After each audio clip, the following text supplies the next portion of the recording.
At the heart of Europe lies Switzerland.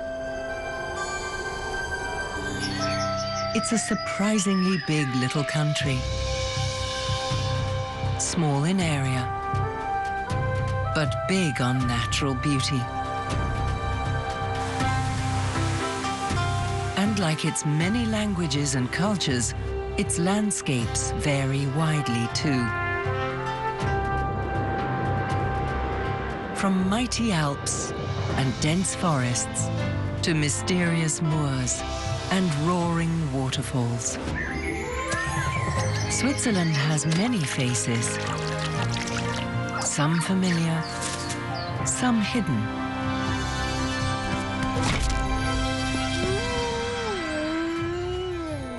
It's a country that's astonishingly rich in variety, wilderness, and scenic wonder.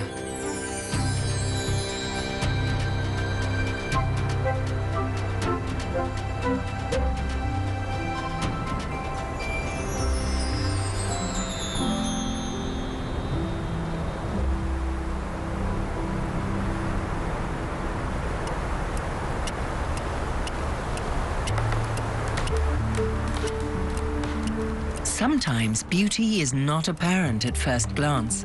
Things are not always as they seem. Some regions in Switzerland are less well known, so now is the time to discover them.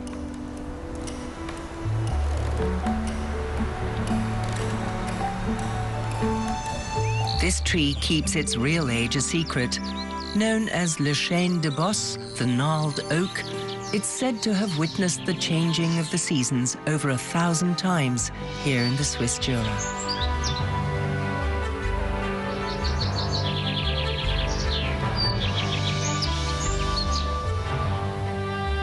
The Jura encompasses the entire low mountain region stretching from the northeast of Switzerland along the French border right down to Lake Geneva.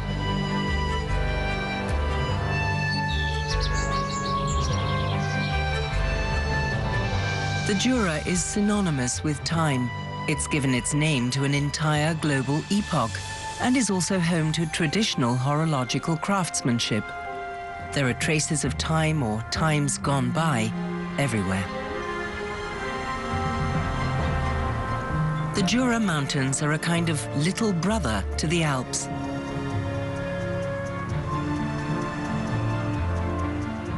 Compared to the rest of Switzerland, the entire region is quite sparsely populated. That's why there's one thing in abundance here: peace and quiet. Usually, that is. But right now, it's spring in the northern Jura, and that means the mating season. The trees are alive with a chirping song contest.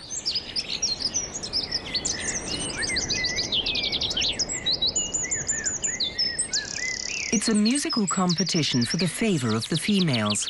They decide whether a male is a worthwhile breeding partner or not. Evidently, this nuthatch passed the test.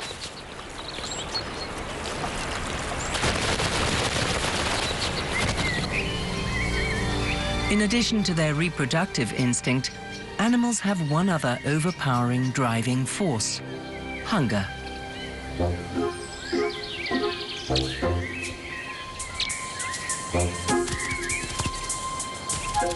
The ermine moves as fast as lightning.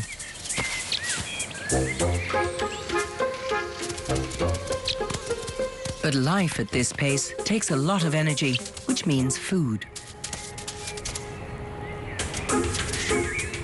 Mice are a favorite food. In the past, ermines were often kept as pets to keep farms free of mice.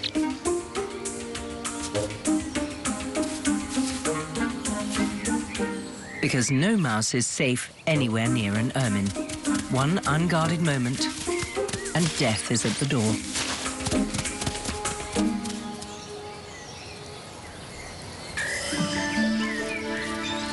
Death and life, the eternal cycle of nature. Under the first warming rays of sunshine, snowdrops and crocuses are the first to venture forth. Other flowers follow swiftly, like the cuckoo flower.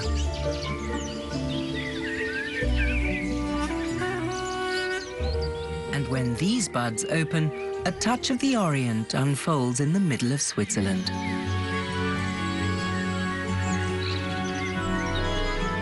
Because later, they will result in a very special fruit, the damson plum. Legend has it that these Damascene plums were a souvenir brought back by the Crusaders from Damascus in Syria over 800 years ago. Its integration was a success. Today, it's a Swiss speciality and is enjoyed especially in high-proof liquid form.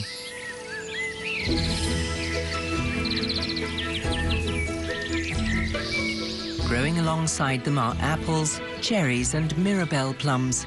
It's no coincidence that the Jurassic Ajoie is known as the fruit orchard of Western Switzerland.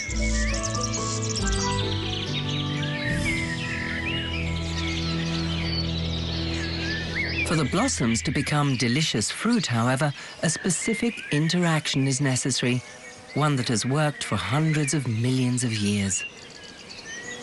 Blossoms aren't stingy with their charms in spring. Scent, color and shape, they use the lot to lure their pollinators. And it works. Bees need huge quantities of nectar and pollen to feed the brood in their hives. As they go, pollen grains get stuck to their bee fur and are carried from flower to flower.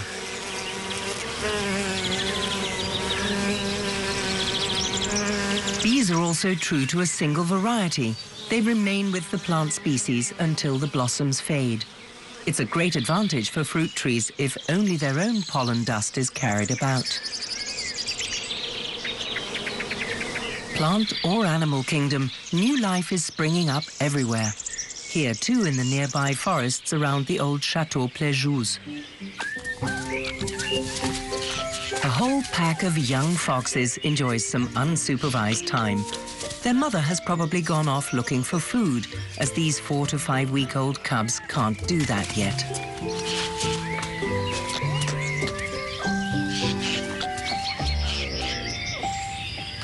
They still have no idea how serious life is. Hunters, cars, there are many dangers out there in the big wide world.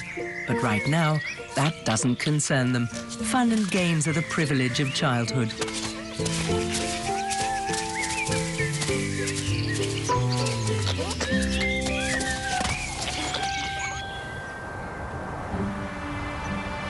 Today, mountains rise up in the place where the Tethys Ocean lay in prehistoric times.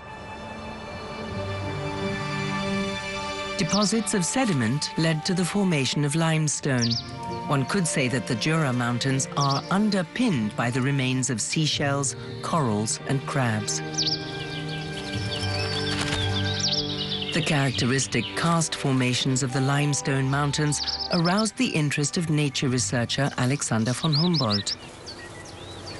He named these rock strata after the place where they were discovered, Jura. Later, this name was adopted to describe the entire period of their creation.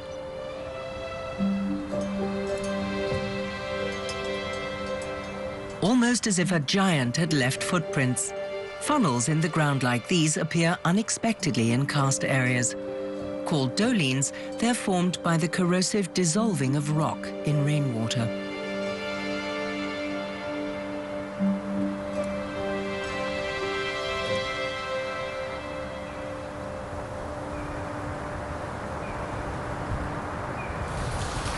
This is also how subterranean karst formations are created, better known as stalactite caves.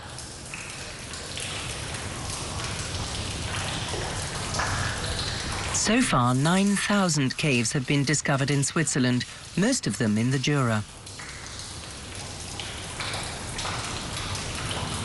One of these is the Reclair Cave. It affords a glimpse into the mysterious bowels of the earth, as well as a journey into the deepest mists of the past.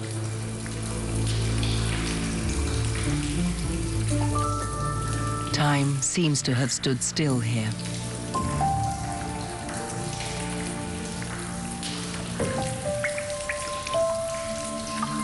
Stalactites grow at a rate of about 8 to 15 millimeters every 100 years. Drip by drip, sculptures are formed. The water evaporates, a wafer-thin lime deposit remains. Over millions of years, this process has created the astonishing works of art that fire our imagination today.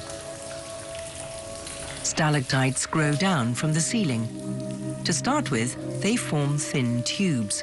Because of this peculiar shape, they're called macaroni.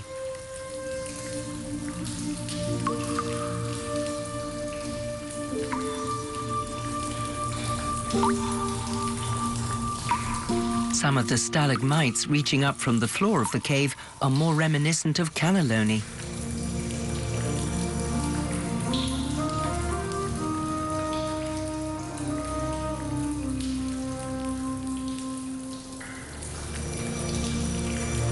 Reclair is where Switzerland's largest stalagmite reigns supreme.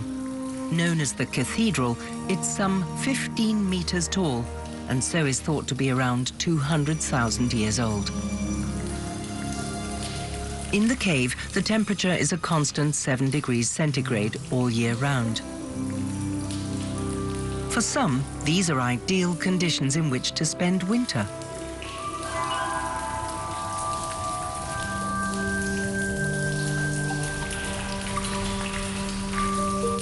11 species of bat use the frost-free caves as their winter quarters. From November, when food becomes scarce, they retreat to the caves and go into a kind of hibernation to save valuable energy. Among them are the lesser and greater horseshoe bat, both of which are on the endangered list. For them to be woken now would be fatal, which is why the caves are closed to the public during winter.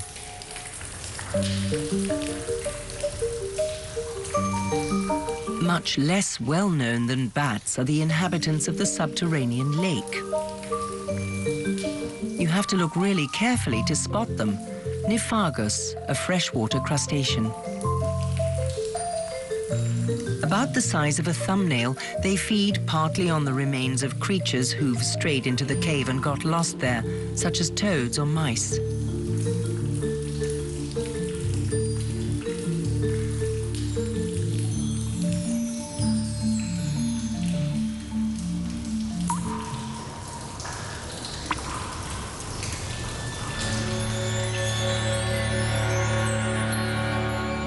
The powerful interplay of water and time. Its impressive results can be observed on the Earth's surface too.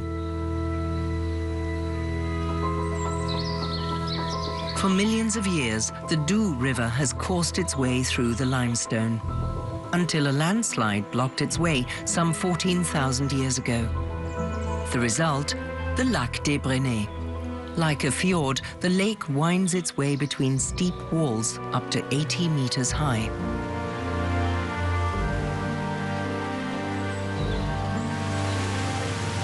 At the Doubs Falls, the water cascades with tremendous force into the valley below.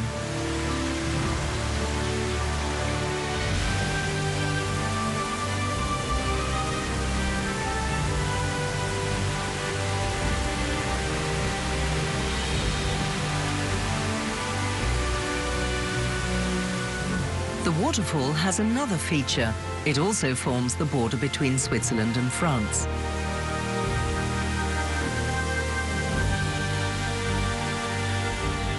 For almost 500 kilometers, the River Doubs snakes backwards and forwards between France and Switzerland, as if it were unable to make up its mind where to go.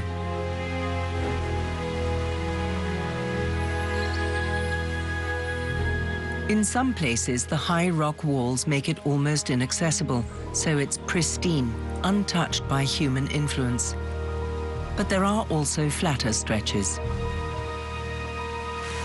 This makes it flow at different rates, in some places very fast, and others more sedately. In between, it seems to pause and rest in peaceful pools. The area is home to black kites. They often frequent places near water so they can catch fish.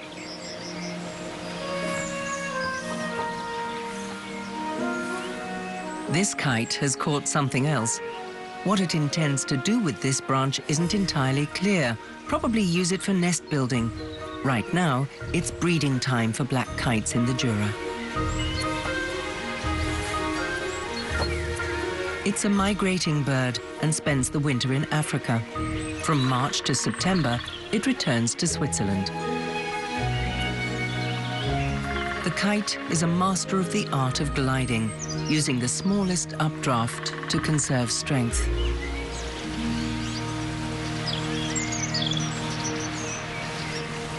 The River Doubs has plentiful fish reserves to provide the kite and other birds with the food they need to survive.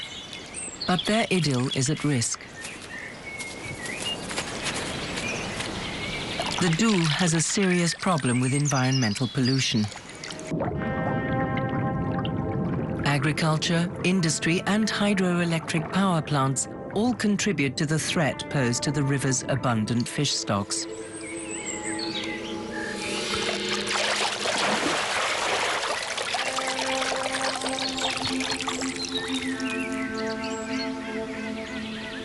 There are still areas that look almost untouched, where the Doubs still provides a valuable habitat.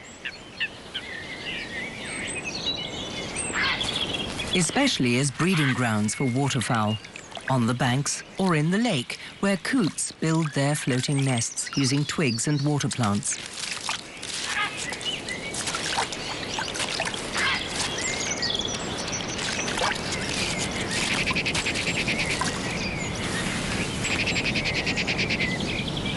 The mute swan prefers to nest on the riverbanks.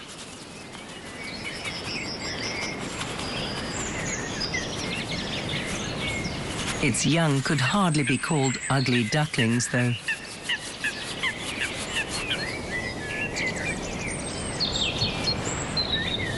It's never too early to start getting a bit of beauty sleep.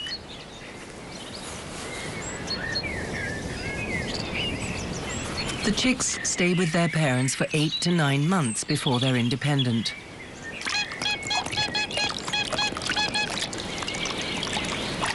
It's lunchtime for this family. With its long neck, the adult dives for aquatic plants deep underwater, the staple diet for swans, big or small.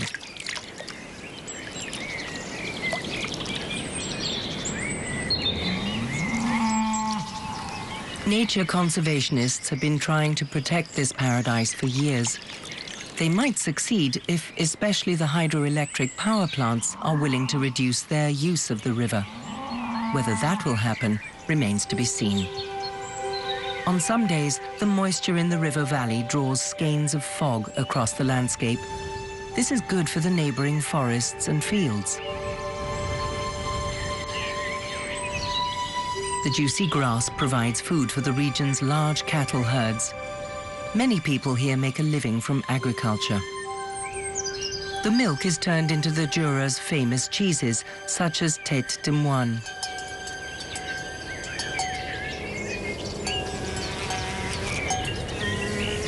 In the advancing early summer, whatever hasn't been eaten or mowed in the meadows bursts into colourful bloom.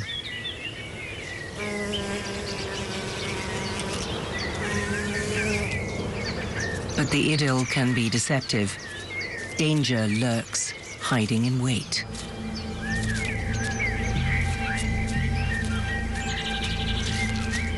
A crab spider is on the prowl. Instead of spinning a web, it waits patiently well hidden for its victims.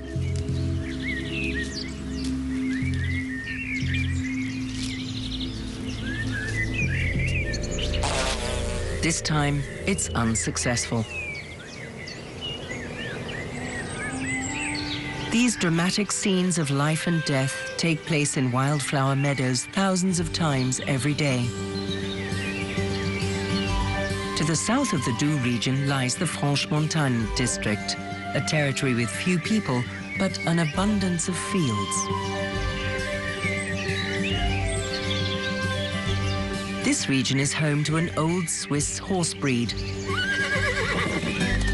the Freiberger. Their ancestors came from abroad, but the Freiberger, also called the Franche-Montagne horse, has been bred in Switzerland for the past 200 years, and so they are held to be Swiss.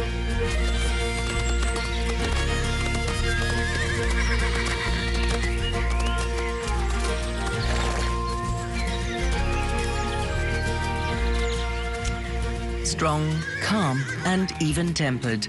These were the characteristics that made this horse so popular, especially as a workhorse and for the military.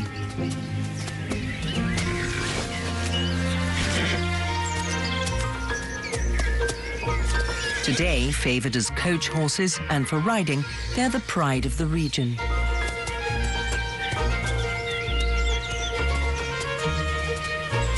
There's enough space in the Franche-Montagne for them to spend the entire summer in the fields, almost like the Wild West, except that it's in Switzerland. The Jura often seems to visitors to be a haven of peace. Even in the peak tourist season, there are no hordes of people. Time here often seems to have stood still.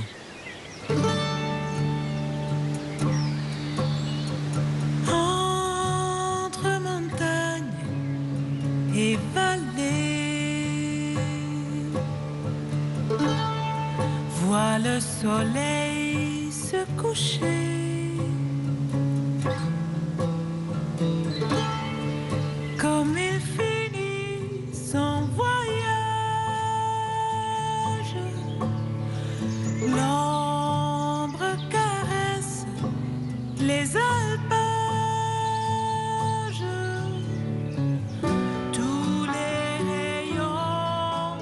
Repose sur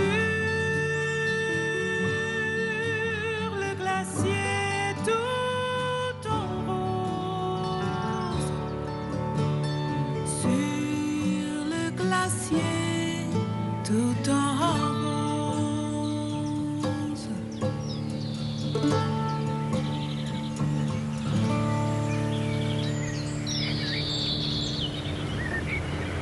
The Swiss tourism hotspots aren't far, though.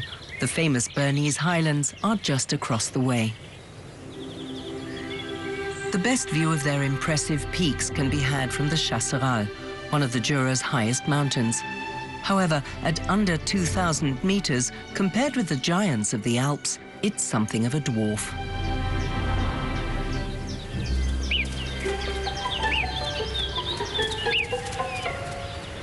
These animals rarely move away from the alpine region.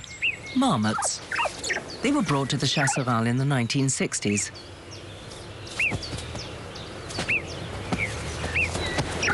They settled in here quickly. Marmots have been around since the Ice Age and have learned to adapt. Today, there are several colonies along the entire mountain range.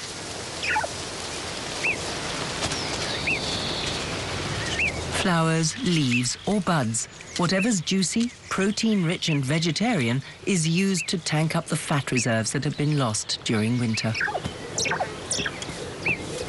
Play fighting strengthens family bonds.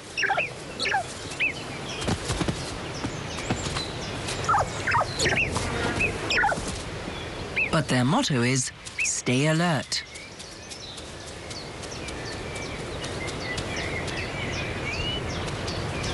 A shrill whistle sounds the alarm.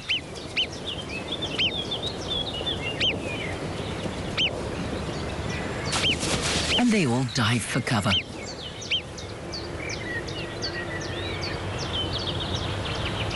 Not far from the marmots, on the barren limestone precipices of the Chasseral, narcissi and various types of gentian bloom and thrive. They prefer low fertility soils, but these are becoming ever scarcer. Most gentians have one thing in common. To protect themselves from rain or cold air, they close their calyxes. Wild orchids, such as the purple orchid, are also in their element on the poor soils of the mountain fields.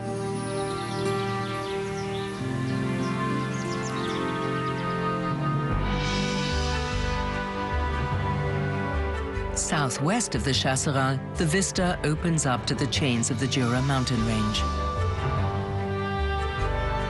The limestone rocks and densely forested peaks are characteristic of the region. Jur, or forest, was what the Celts called this area. The name Jura might well have originated from this Celtic word, the forest region. There are many so-called Wutweiden dotted about, wooded pastures that are good for both agriculture and forestry. Known as the Dent de Vaulion, this towering mountain might be regarded as the tooth of time. At its foot lies the Vallée de Joux, home to many famous watch and clock makers who are the economic backbone of the region.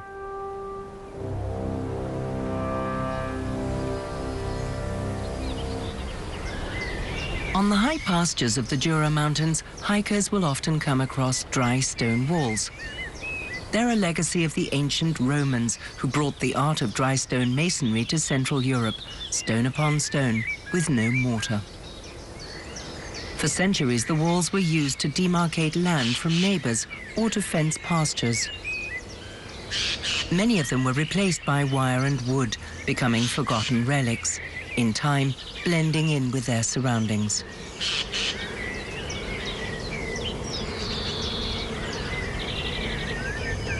Others are properly maintained. Whatever condition they're in, today we know how important they are for plants and animals. Valuable biotopes form inside and around dry stone walls. Whether small, like this wall lizard, or larger, like this mouse, all creatures appreciate a safe, dry hideaway.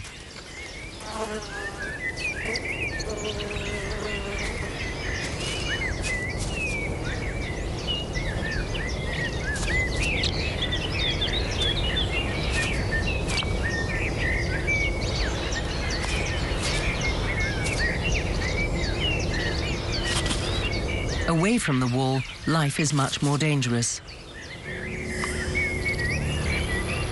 A fox is on the hunt for food, and a mouse like this would suit him perfectly. He searches through the high grass, all his senses honed to catch the slightest movement. Not even the faintest rustle escapes him.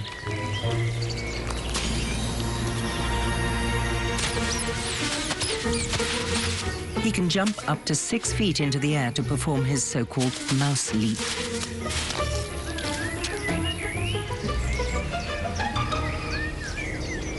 And is sometimes rewarded with a plump water vole.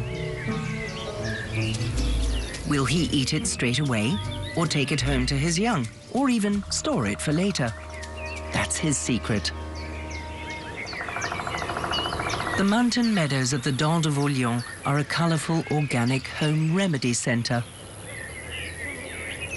Many of the wild flowers growing here are held to have healing properties, such as the columbine. In earlier times, it was said to be effective against scurvy, but also prized as an aphrodisiac. The dead nettle is supposed to help against insomnia. This aerial acrobat seems wide awake, though, the hummingbird hawk moth. It's often mistaken for a colibri, as, like the hummingbird, it also hovers. This helps it maintain the right position to suck nectar with its long proboscis.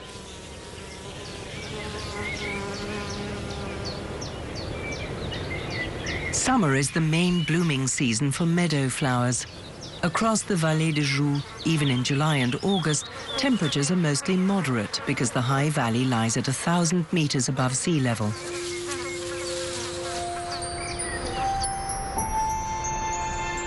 Its showpiece is the eponymous lake, the Lac de Joux. At 9 kilometers long, it's the largest lake in the entire Jura Massif.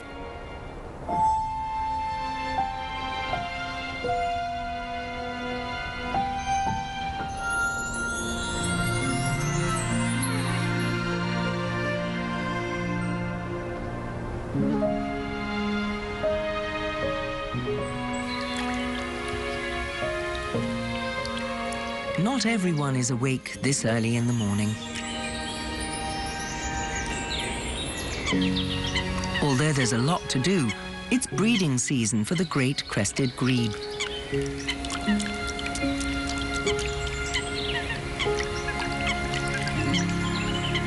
A thick reed belt is an ideal spot for its floating nests. Using aquatic plants, twigs and reed stalks, together the couple build a safe home for their eggs.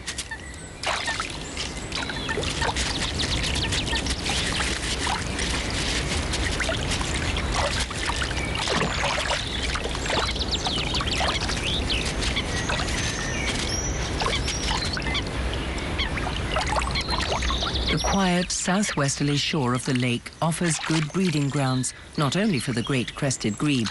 It's popular with many other aquatic birds. Insects thrive in the marshy tributary of the Lac de Joux, especially dragonflies. Two become one, the dragonfly's famous mating wheel.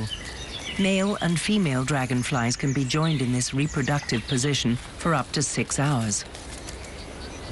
This damselfly is still on the lookout for a partner.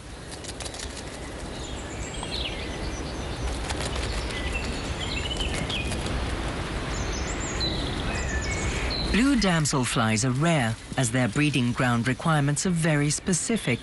The water can't be too warm, so high-altitude lakes are ideal. If they feel threatened, the males spread their wings and lift their abdomen to frighten off other dragonflies. But generally speaking, dragonflies are peaceful creatures.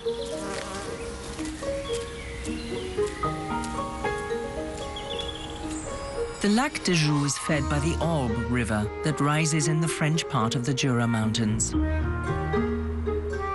Here, the River Orbe takes its natural course with loops, bends and curves.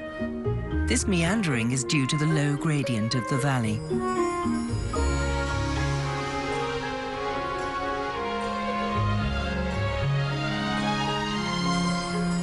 Moorlands line the banks, making them hard to access.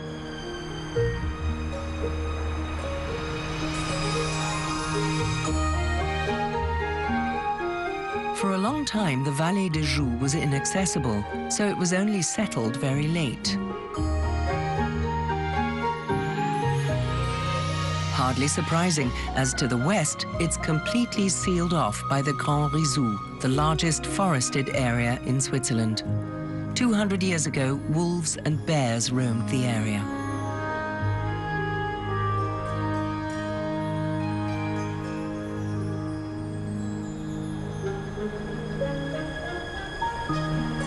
Today, the forest still seems almost impenetrable.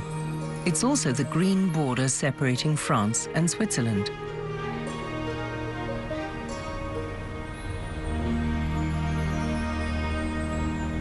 On clear days, Mont Blanc can be seen from here, the highest mountain in the Alps.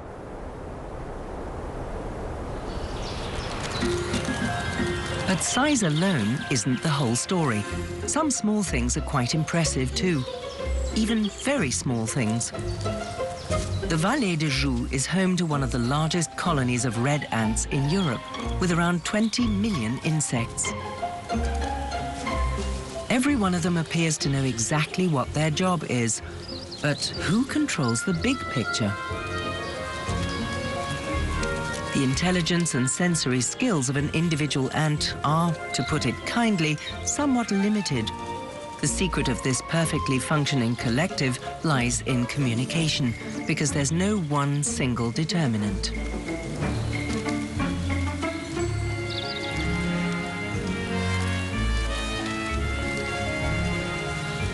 Ants communicate via pheromones, odoriferous substances that they receive and pass on with their feelers. This enables them to identify members of the same colony. But the best feeding spots, possible sources of danger, ants also get all this information from the scent of others. And like a snowball system, the pheromonal cloud of knowledge spreads in a very short space of time.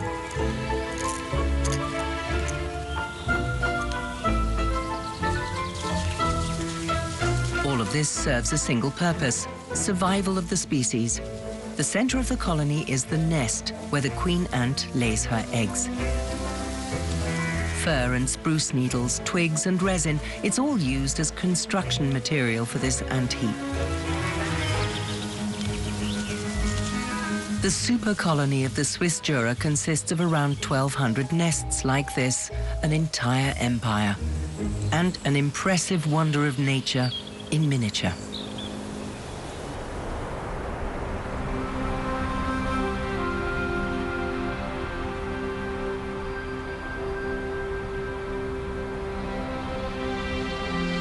But the Jura is big on other things too.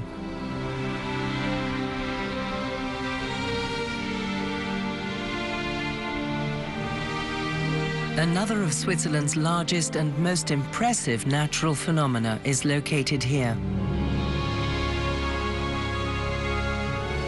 The Creux du Vent.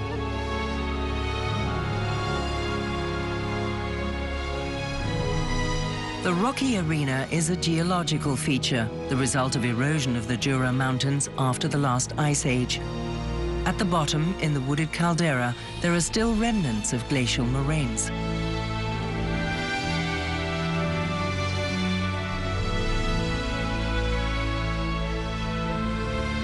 The sheer rock walls plunge 160 meters down to the valley floor below.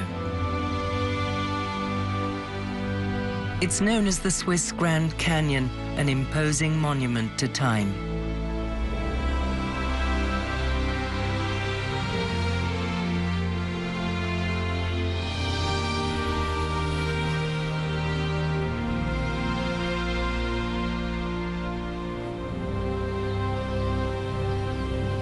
The caldera is one of the country's oldest nature conservation areas. Up on the plateau's alpine pastures, cows spend their summers.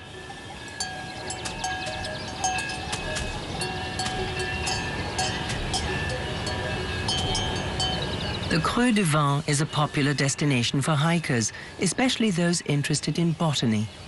In addition to the breathtaking views, there's a treasure trove of colorful miscellany.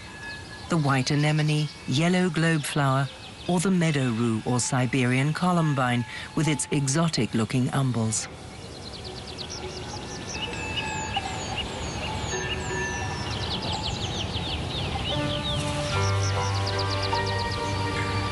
The Creux du Vent's rock faces rise steeply from the dense forests that reach right up to the high plateau. And here, with a little luck, one might encounter an extremely shy inhabitant.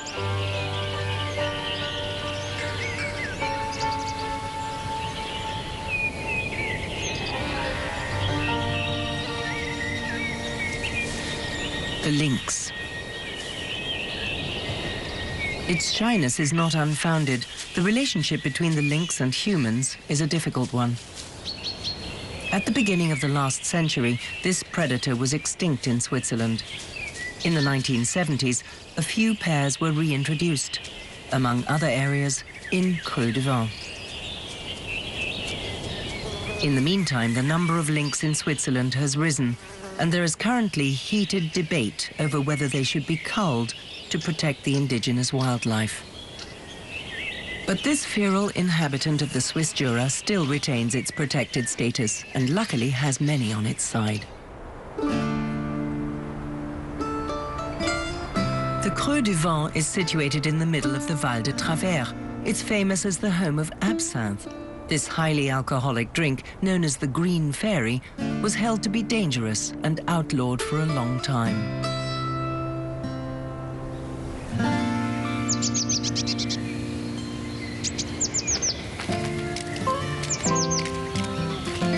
In the fir treetops, blue tits are girding themselves for the coming winter.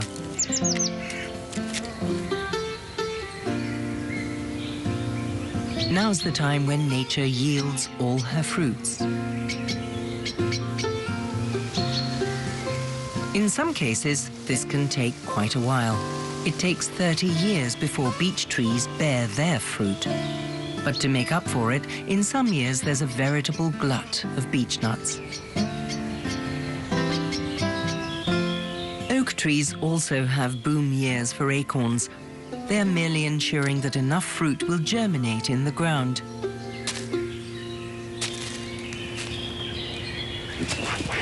Because most of them are eaten before they do. Hungry forest creatures such as wild boar rout out as many acorns and beech nuts as they possibly can in autumn to fatten up for the winter.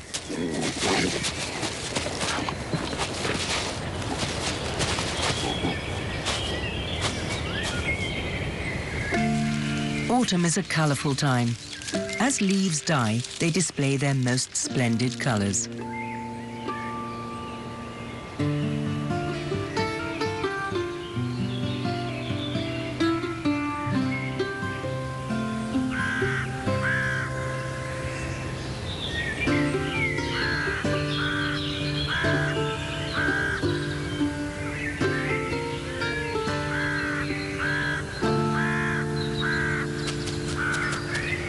Many forest dwellers begin to prepare themselves for their imminent winter hibernation. To survive it, the hedgehog has to gorge itself on as much food as possible, and it's not picky. Nuts, snails, beetles, every calorie counts.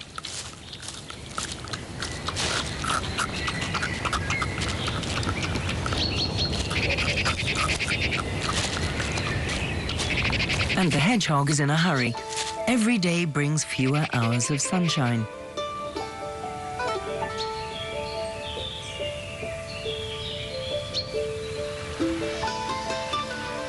With less sunshine, leaves stop the process of photosynthesis, which produces their green coloring.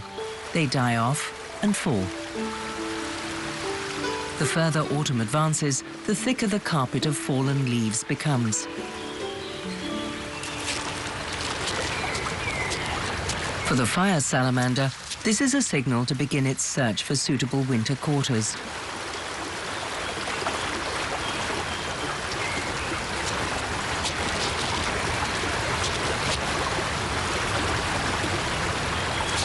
It won't sleep here, but will be able to find shelter from the first frosts.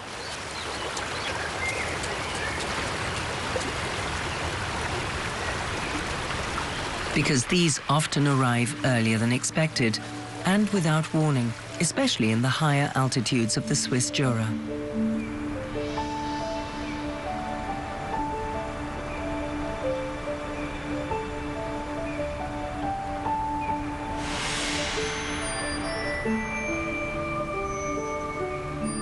And eventually, the time has come.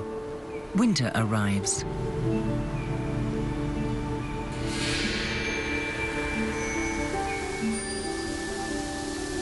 One region in Switzerland is especially closely linked with the cold season. It's actually quite famous for being cold.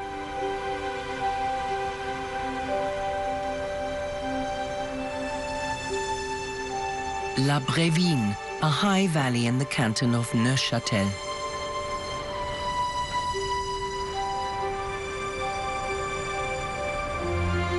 Because of the valley's isolated location, so-called cold air lakes form here. Cooled air is heavy and stays near the ground.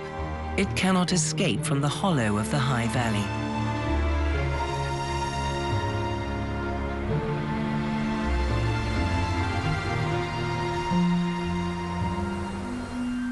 People here say that there are only two seasons, winter and the next winter.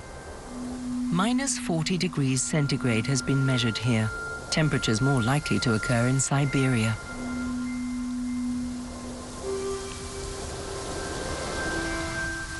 Not every year is that extreme, but life here is still a challenge, for man and beast alike. The thicker the snow cover, the harder it is to find food. A simple and bitter fact, not only for this deer.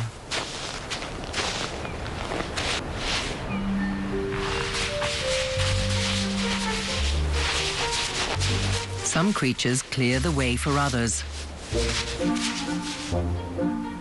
Badgers like this one are a rare sight now. It's normally hibernating. So why did this one venture forth? It may well have been woken by hunger.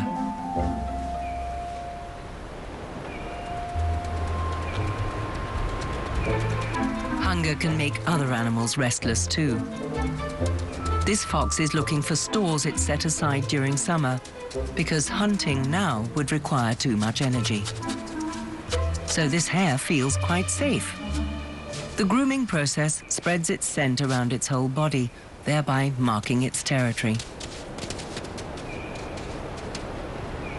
Mobile communication, hare style.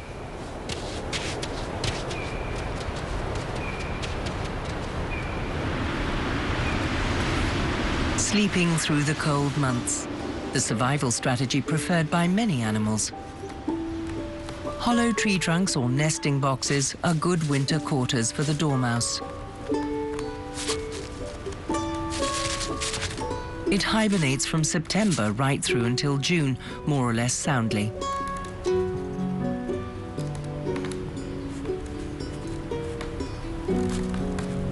During hibernation, it loses up to 50% of its body mass. Energy saving is essential. The best motto is, keep calm and carry on sleeping. Winter in the Jura has many faces. Depending on the altitude, it can be covered with deep snow, or sometimes just bare and foggy, like here in the Jura's northeastern tip.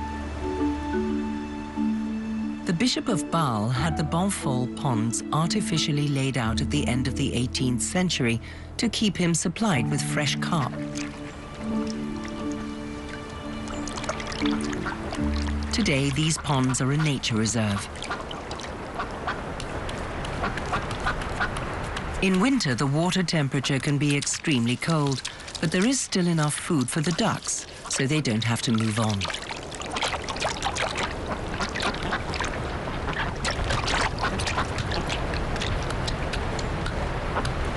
Like many other birds, ducks always have cold feet. Their special blood circulation ensures that their body stays warm, but their feet remain cold. This prevents them from sticking to the ice.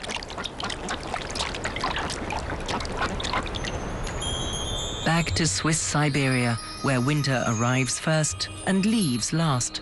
Back to La Brévine Valley.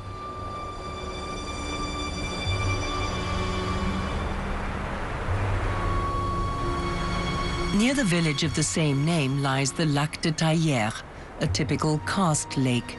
It has no inflow or outflow, maintaining its levels with rainwater and meltwater.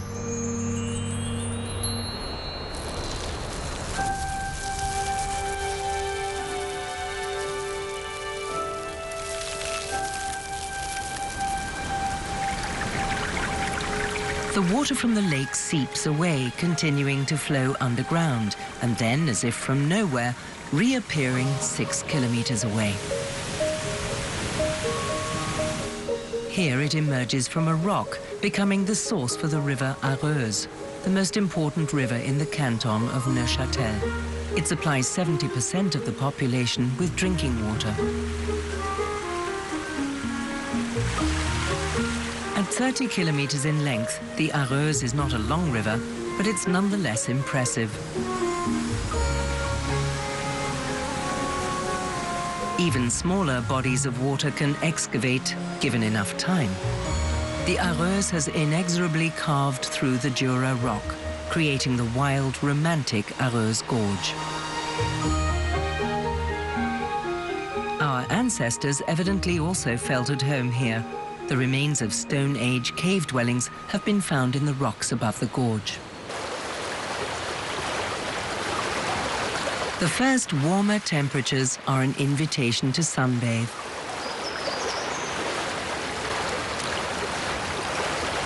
And for some, to dive. The dipper is one of the few songbirds that can swim and dive. Underwater, it collects insect larvae, a tasty snack.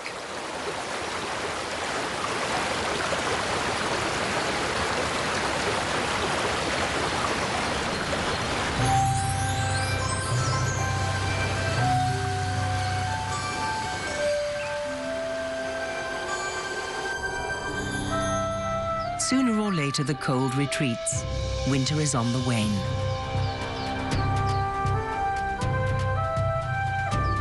And time marches on. A year has gone by. Another ring added to the trunk of the gnarled old oak tree.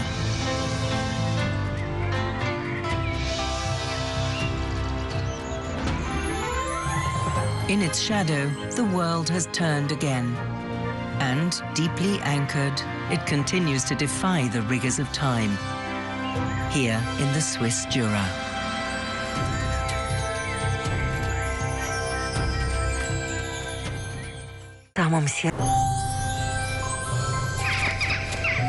At the heart of Europe lies Switzerland. It's a surprisingly big little country. Small in area, but big on natural beauty. And like its many languages and cultures, its landscapes vary widely too. From mighty Alps and dense forests to mysterious moors and roaring waterfalls. Switzerland has many faces, some familiar, some hidden.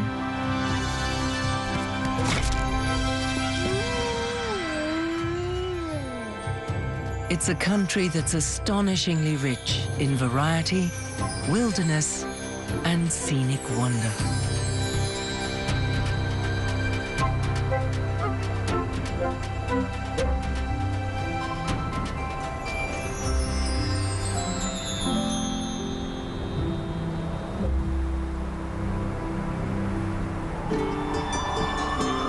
On the southern side of the Alps, just 3.5 hours' drive from Bâle, lies Ticino, the Swiss enclave on the border with Italy.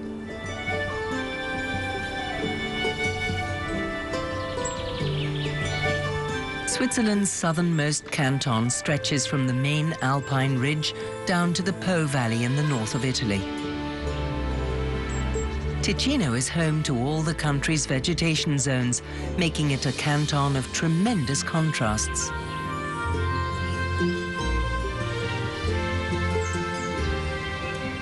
From palm trees to glaciers, the span of shapes and colors could hardly be wider.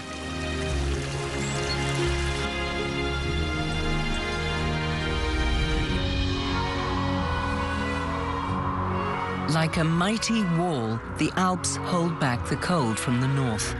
As a result, the climate to the south is almost Mediterranean.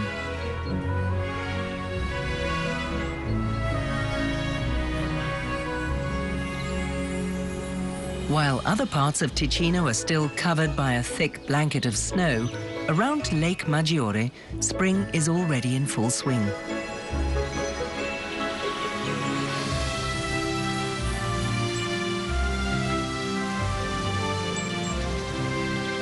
It's a season for all the senses.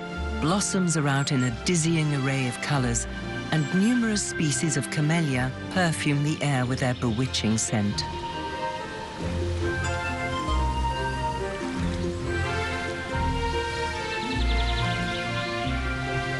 The magnolias are also in full bloom. They are among the world's oldest plants, living fossils that have flowered since the Cretaceous period. Although they have no nectar, they do have nourishing pollen, a sweet temptation for bees that harvest it diligently among the labyrinth of pistils.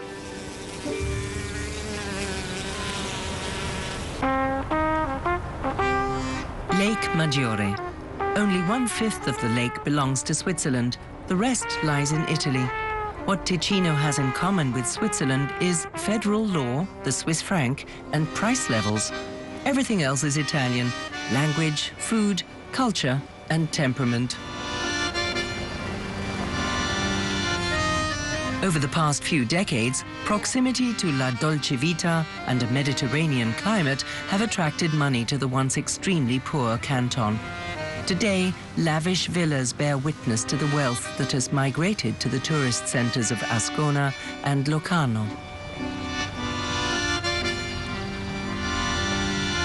The rule is, the closer to the water, the more exclusive the location. Not everyone can afford direct access to the water. If you happen to be human, that is.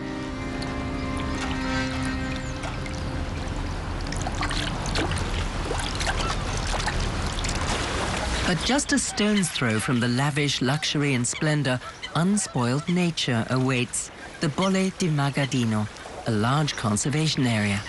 Here, the Ticino and Versasca rivers flow into Lake Maggiore. The marshlands are an important habitat for animals. The combination of water and land is ideal for amphibians and reptiles. The harmless dice snake swims and hunts in the water, pausing occasionally to warm up in the sun. They like sunny spots too, the river cooter. These exotic creatures ended up here involuntarily. Freed illegally into the wild, they're now driving out the native pond terrapins. The Bolle di Magadino is above all a paradise for birds. Migratory birds as well as permanent residents, such as the goosander and the great crested grebe. Around 300 different species have been sighted here. The swamplands are especially busy in the mating season.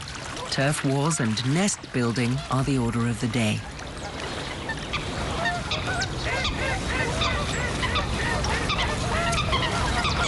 The great crested grebes are constructing their floating nests.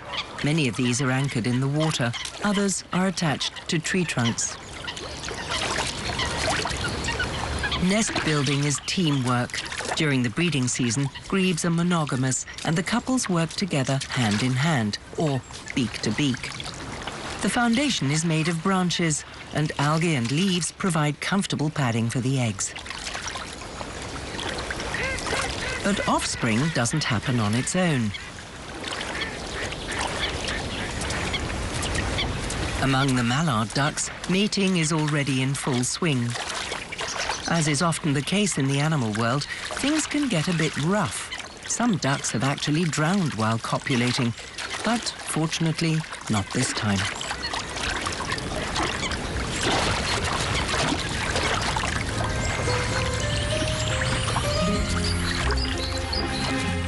The grebes are a little more elegant, starting with the courtship. This follows an elaborately choreographed ritual.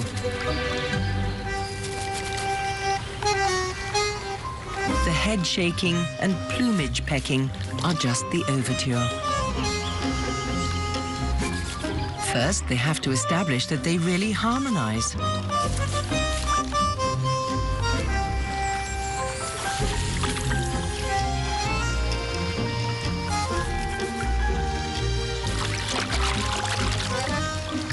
In the second act, there's the handing over of the bridal gifts.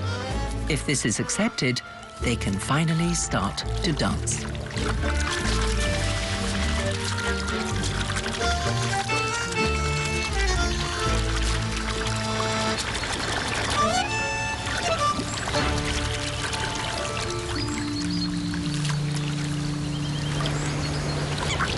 If the courtship has an appropriately successful outcome, the act itself is similarly civilized. The nest serves as a comfortable mating platform.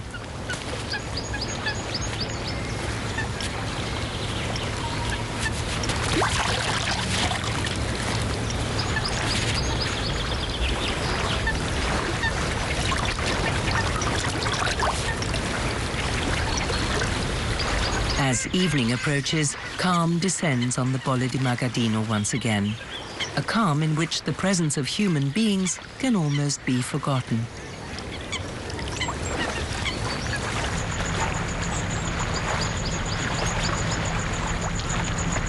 But at night, with lights reflecting in Lake Maggiore, it's clear how densely populated it is. Locarno has only 16,000 inhabitants, but in high season, this can rise to 4 times as many.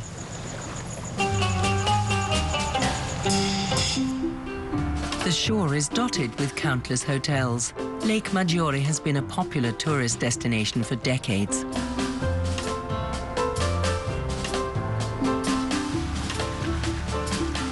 Sun-drenched promenades along the lake shore, the cafes and the picturesque narrow streets invite visitors to stroll and linger.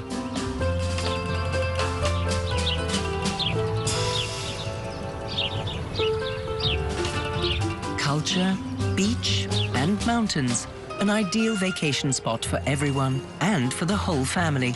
It's an angle used by travel companies to attract custom and has made tourism one of Ticino's main industries.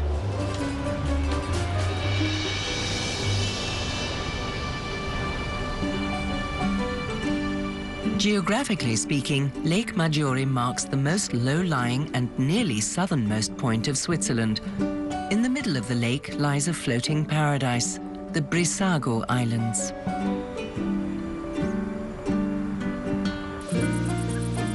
The surrounding water stores the sun's warmth and releases it in winter, resulting in predominantly subtropical conditions almost year-round. The large botanical gardens on the main island uses this to full advantage. And the observant might even catch a glimpse of some fauna among the flora.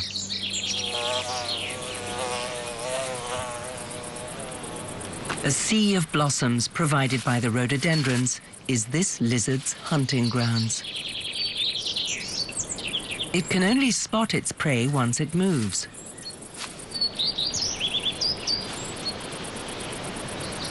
But once in the hunter's sights, there's no escape for the victim.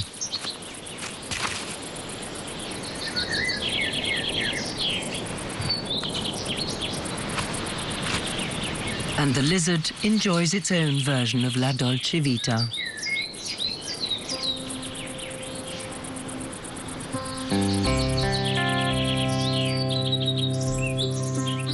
It's hard to imagine today, but at the beginning of the last century, Ticino was regularly gripped by famine. Being so isolated meant that industrialization and tourism simply never reached it. The barren soil made it mostly unsuitable for agriculture. The valleys in the hinterland were especially severely poverty-stricken. Ticino's real treasure has always lain in the beauty of its landscape. Just 50 kilometers away from Locarno, the Maggia Valley is a fine example.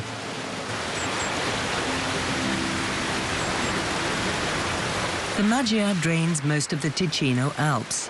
On its way to Lake Maggiore, it transports huge volumes of water as well as gravel and sand.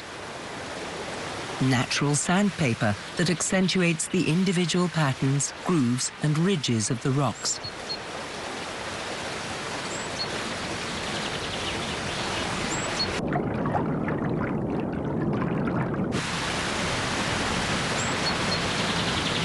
The Maggia Valley is the largest meadow landscape in Ticino. Wide gravel banks and floodplain forests create a rich biotope. All 4 types of lizard native to Switzerland are found here in Ticino. The most common is the wall lizard, which is a past master at camouflage.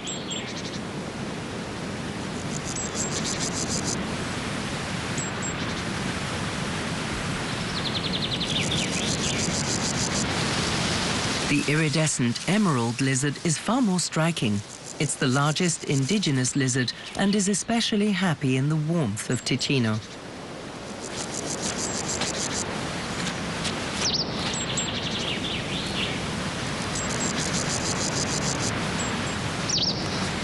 Like all reptiles, lizards cannot regulate their own body temperature. They need to keep warming themselves up in the sun. Warm stone is a favorite for this, and there are plenty of them near the river. Insects breed on the water too, so there's food in abundance.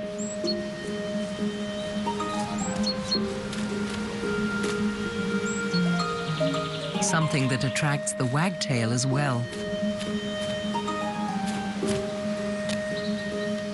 It's an exceptional aerial acrobat. No insect is safe with the wagtail around, and it needs a lot of them as its hungry young are waiting back at the nest.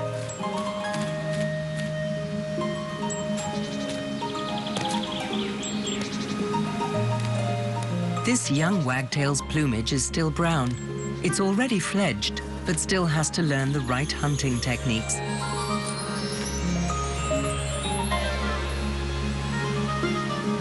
The adult birds demonstrate how to do it, especially how one can never stuff one's beak too full.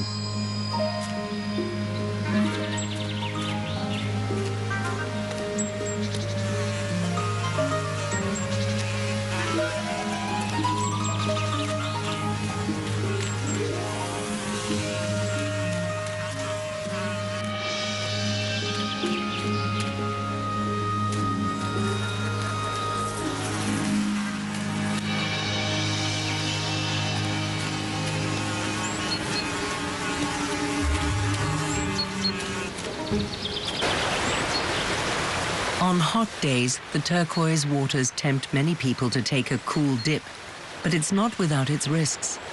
After heavy rains, the water level can rise quickly, turning the Maggia into a torrential river. It's a danger that's often underestimated, costing several unsuspecting bathers their lives. But luckily, the water's elemental power is generally demonstrated in other ways. Over millennia, the river has ground and polished the rocks along its course. This decorative Maggia gneiss is also quarried, ending up decorating terraces and floors around the world.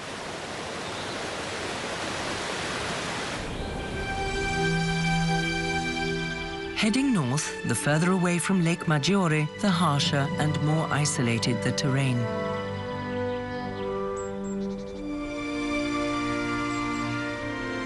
Many inhabitants were driven away from this rugged region.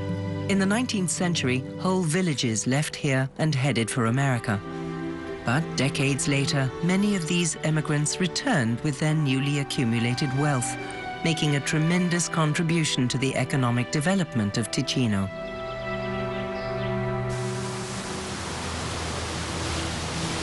Nature didn't miss the presence of human beings. A primeval forest flourished untamed in the mountains.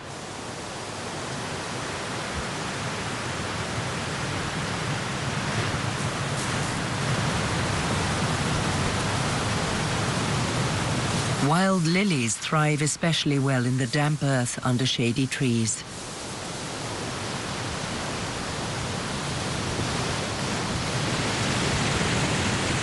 One sound is typical of Ticino, the gushing of waterfalls. Some only occur in spring when the snow melts. Others can be admired year-round. The Foroglio waterfall at Val Bavona, for instance, that cascades over 100 meters in free fall down the rock face.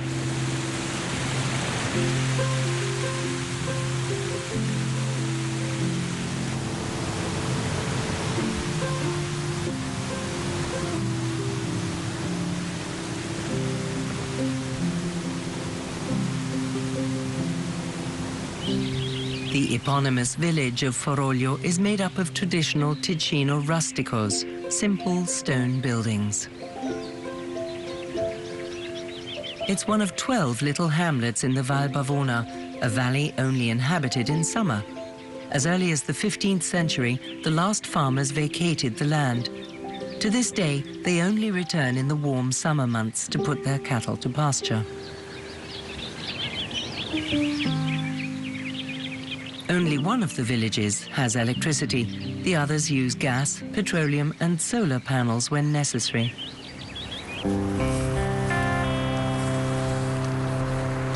But there's enough energy for everyone's needs. Half the electricity used in Switzerland is supplied by hydroelectric power. Lago Ritom, originally a glacial lake, was turned into a reservoir especially for this purpose 100 years ago.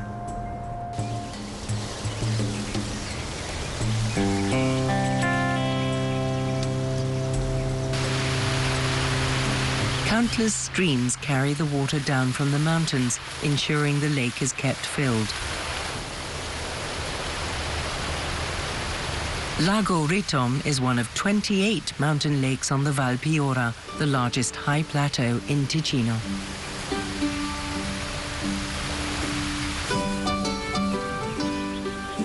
Over 2,000 meters above sea level, it's home to a unique variety of almost all alpine plant species.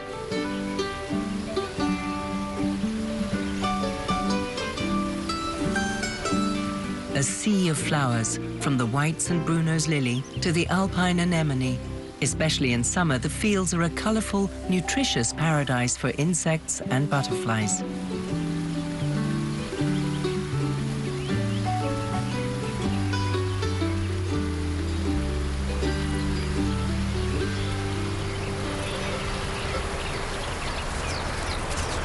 Ants are also fond of the plant's sweet calyxes. They gather nectar from the ovaries of gentians, helping to pollinate them as they do so.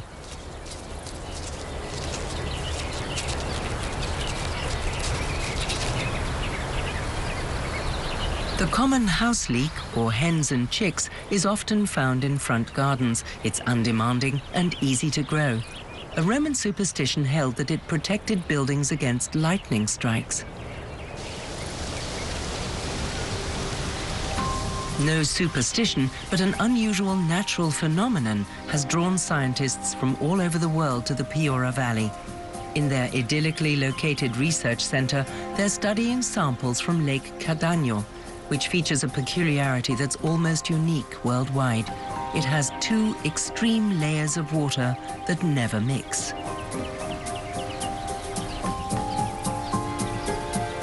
The upper layer of water is oxygenated and filled with life, but the depths of the lake are a dead zone consisting of sulfur. Examination of various microorganisms from the lake have already shed light on how crude oil is formed under the planet's oceans. A great finding from a small lake. The Piora Valley's wonderfully diverse vegetation has also been the subject of research and documentation for centuries. The earliest records originate from the 17th century.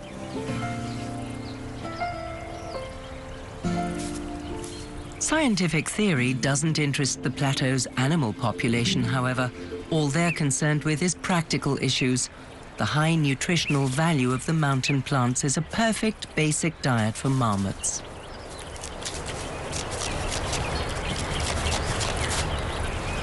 They spend most of their time eating, and they're in a hurry. They only have the brief alpine summer months to put on the fat reserves they need to see them through the winter. They don't venture more than 100 meters from their burrows. Their aerial enemies are especially dangerous. But not this rare rufous-tailed rock thrush that breeds in rocky crevices. This female wheatear has been hunting for its brood.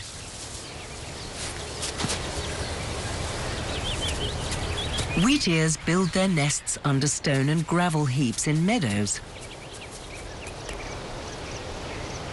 So they're the marmot's friendly neighbors.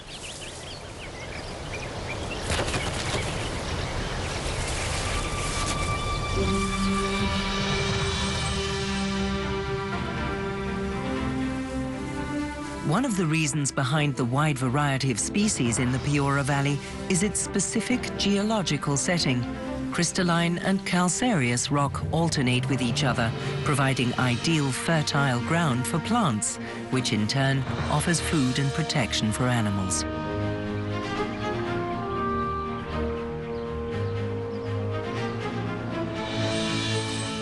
Close to the timberline of the mountain forests, Swiss stone pines, larch and spruce trees thrive happily next to each other. On the other side of the valley, the first peaks of the Ticino Alps can be seen towering into the sky.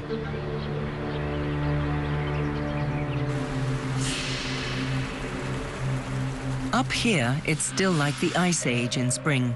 At almost 3,000 meters, temperatures stay below freezing for a long time.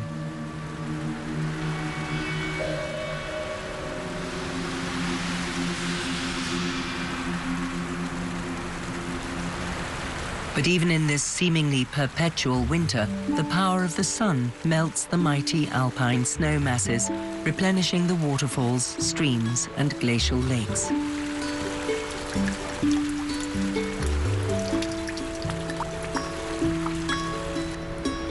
While the lemon trees are blossoming in the south of Ticino, up here the season has just begun for the alpine snowbell, the first to spring up out of snow-free patches of ground. The alpine primrose has its own padded nest that protects it from the cold and supplies it with moisture. Only plants that are masters of adaptation can grow here, like the gentian or the alpine anemone. The Alps are the centerpiece and true heart of Switzerland. From the passes of the Gotthard Massif, their peaks are revealed in all their glory. Guarda per monti e per valli, sfugge il raggio del sole. Guarda sui pascoli cresce, presto l'ombra del buio, il sol s'avvicina al monte, oh, come son rossi ghiacciai, oh, come son rossi ghiacciai.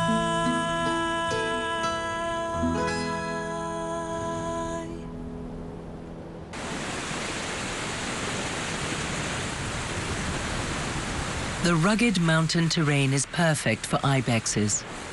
This goat is licking salt from the rocks. Like many herbivores, ibexes need an additional source of minerals to grow and flourish.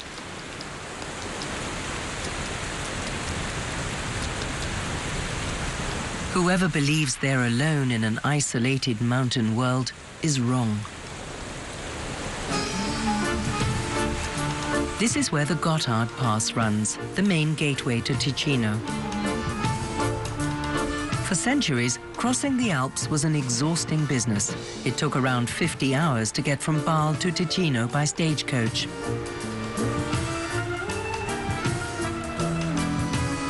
But with the construction of the railway tunnel, a link was finally created to the rest of the country and the modern era.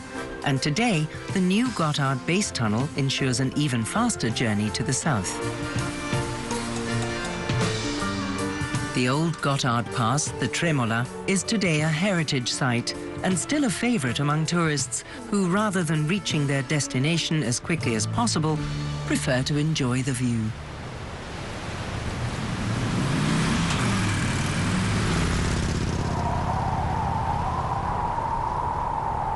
The Gotthard Massif provides a barrier against the cold northern air, but the rain clouds from the south discharge their moisture before crossing over the Alps. This makes Ticino one of Switzerland's wettest cantons. It rains twice as much here as in Zurich.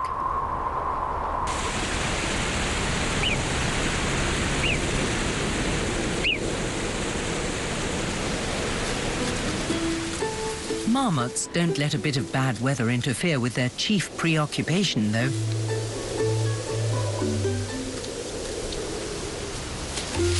They ingest their fluid requirements at the same time as their food, which means they don't need to drink.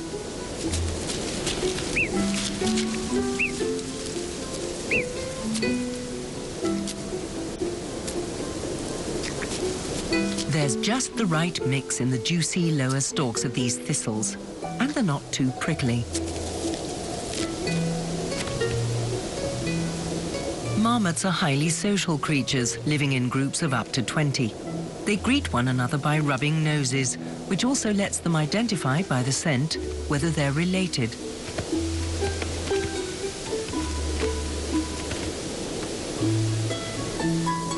Play fighting happens in the best of families.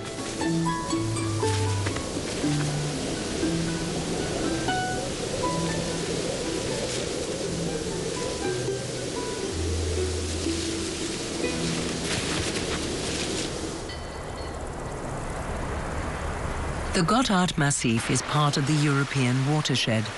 Apart from the Rhine, Reuss and Rhone, it's also the source of the Ticino River, which gives its name to the canton.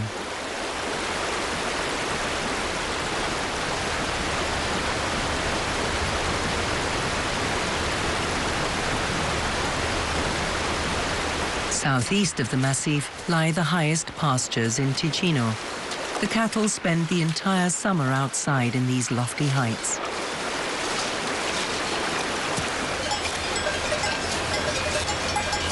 But the number of farmers in the highlands is steadily decreasing. Their farms are simply too expensive to run. As a result, the scrub spreads, encroaching on the meadows and endangering their biodiversity. Cultivated land needs to be properly managed to prevent bushes and trees from taking over. The Dutra Alp is an example of how agriculture and nature conservation can coexist harmoniously. When they mow the grass every 2 years, farmers are assisted by volunteers, helping to retain the precious biodiversity of flora and fauna. The slightly acid soil is an ideal habitat for all kinds of wild orchids.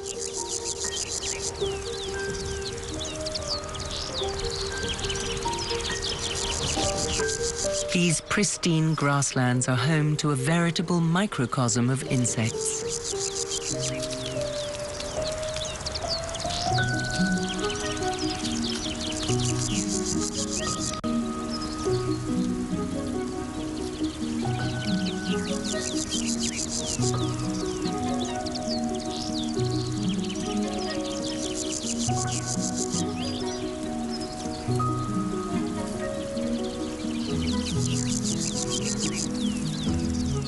The pearl-bordered fritillary is a sun worshipper. If it's too chilly down below, it heads for the heights. And its climbing abilities are quite extraordinary.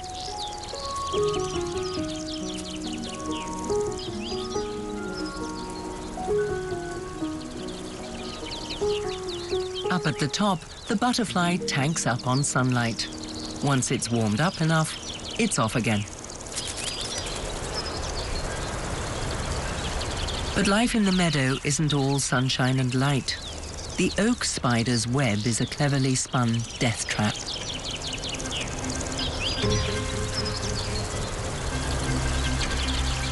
The oak spider is an ambush predator. An alarm thread vibrates as soon as an insect gets trapped in the web. The victim is stunned with a bite. At the same time, the spider injects it with a poison that dissolves organs and tissue, turning it into pulp.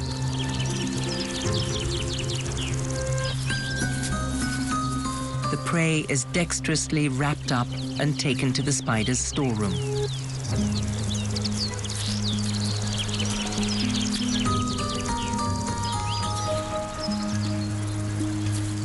And when the spider is feeling a bit peckish, the packages are sucked dry.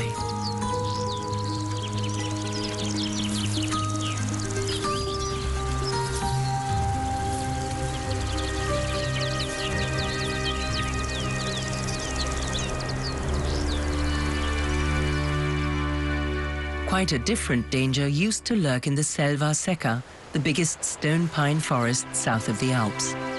Bandits would ambush and rob travelers, so no one would venture into the forest anymore. This was a blessing for the trees. Elsewhere, the Swiss stone pine was felled in its thousands for its valuable wood. But in the Selva Secca, these trees survived and thrived.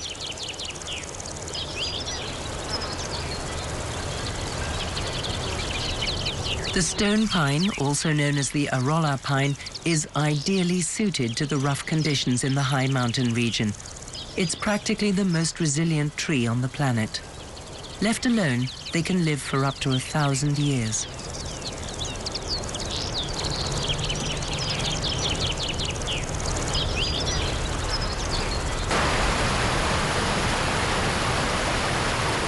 The Breno River flows through the forest, cutting a deep valley into the rock on its way to the south.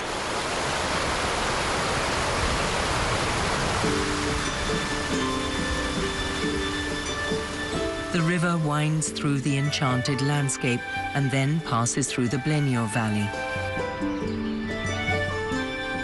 There's a southerly feel to the so-called Valley of the Sun. The warm sunshine bathes the valley unobstructed.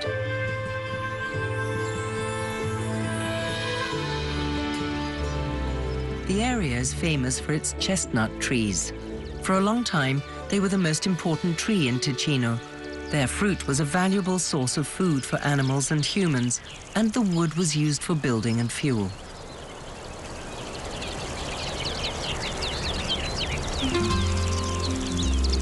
Even wine grows in the Blenio Valley, but the main growing region for fine wines is the south of Ticino.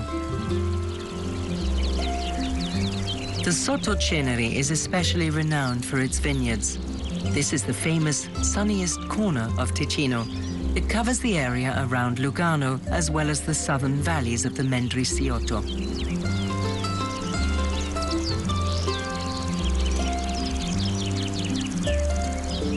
Lake Lugano is the region's main attraction. It was formed during the Ice Age by the meeting of two glaciers. When they melted, a typically fork-shaped lake was created. Along the banks, picturesque villages cling to the hillsides. One of these is Morcote, formerly one of the most important trading ports between Switzerland and Italy. There's still a lot of trading around the lake. The city of Lugano has become the third largest financial center in Switzerland.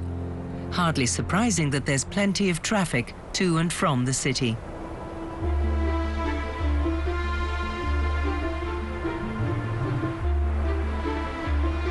But just behind the wooded mountains, in the last alpine foothills, there's no trace of all that hustle and bustle.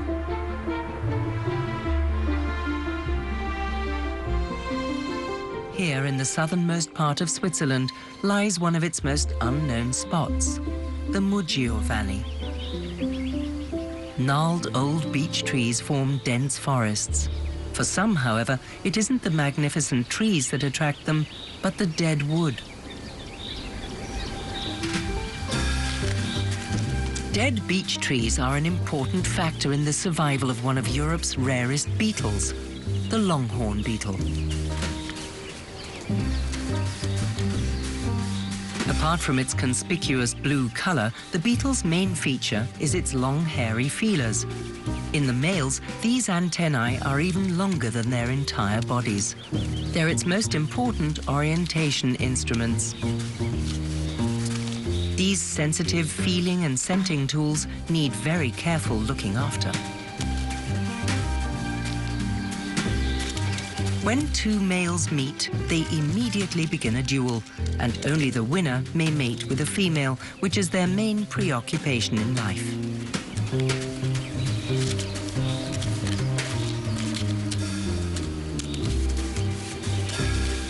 The difference in size between the genders is sometimes quite striking, though it poses no obstacle to their mating.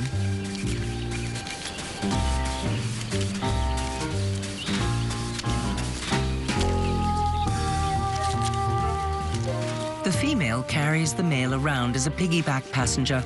It's a practical way for him to ensure that no one else can steal his bride.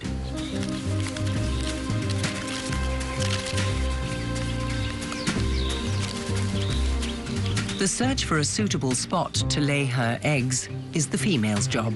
She only deposits the individual eggs in the cracks of dead wood, preferably beech.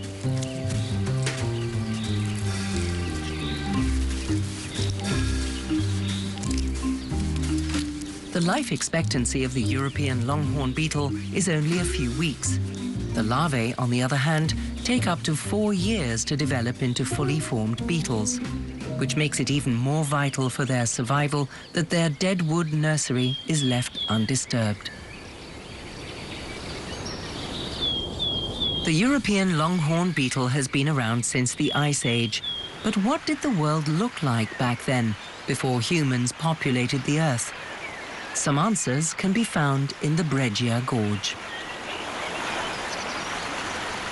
An archaeological chronicle carved by a river. Over time, the Breggia River has worn through the rock, revealing layers and traces that go back up to 200 million years.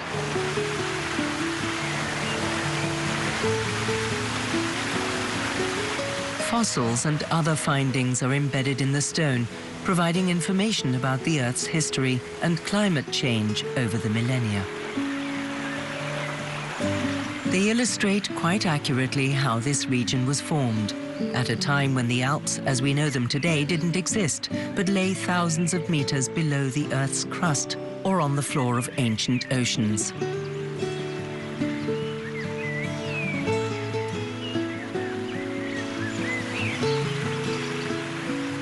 In 2001, the first Swiss geopark opened here. Along the 1.5-kilometer path, visitors can take a trip back into the past.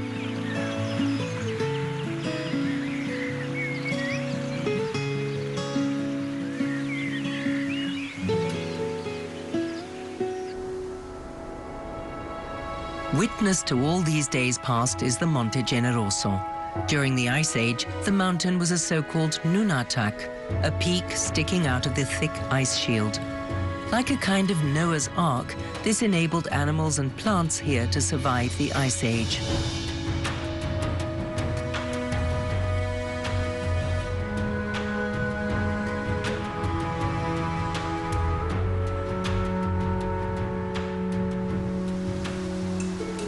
Some plants still grow here, like this type of wild peony. It's extremely rare and can only be found in a few places in Switzerland. In May and June, it blooms in full splendor.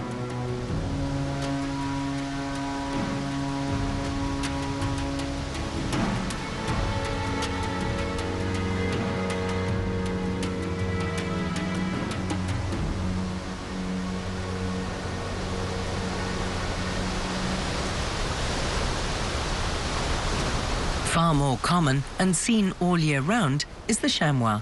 There are 350 of them living on Monte Generoso alone.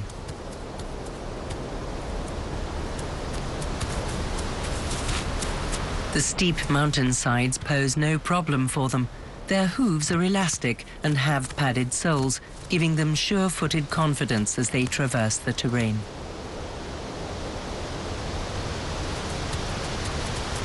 Their basic diet consists of grasses and herbs, and they'll go to any lengths or heights to get hold of them.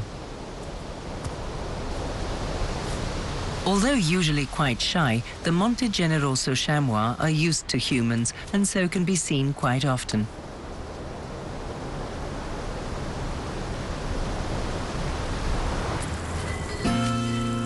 There's a bit more luck involved in sighting one very unusual wild creature.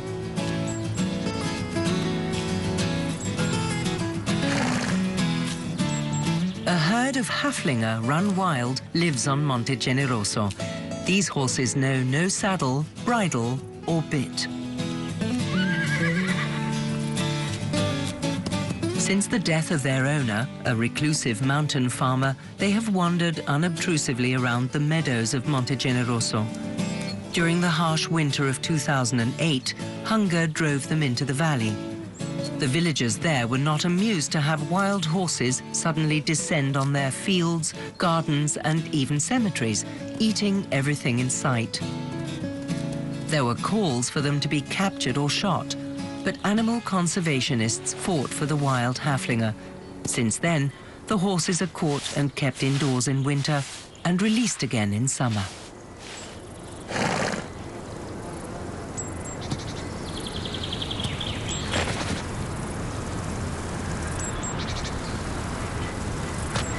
There are 25 animals in the herd today.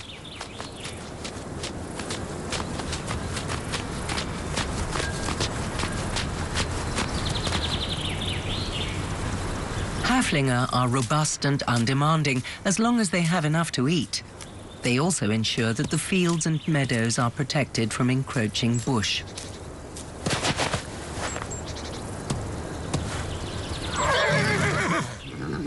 Although these animals are not truly wild, they're allowed to keep their untamed nature and enjoy their summers of freedom to the limit.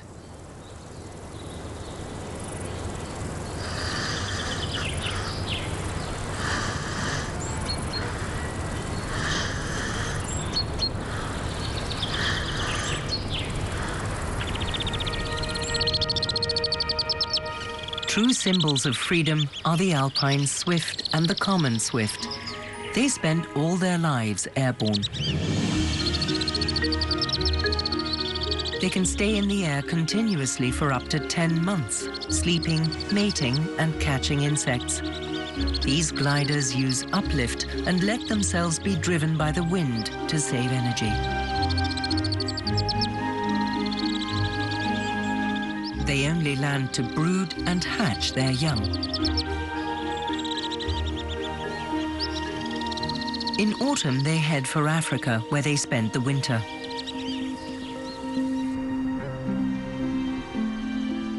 Migratory birds need safe stop-off points on their long journeys. Many of those from the north find their way to the Bolle di Magadino, the nature conservation area on Lake Maggiore.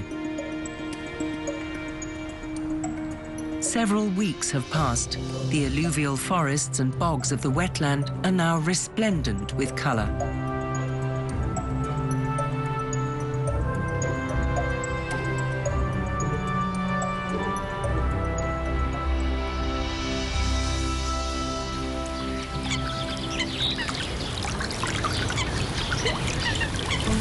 A reunion with the great crested grebes. Their eggs have hatched.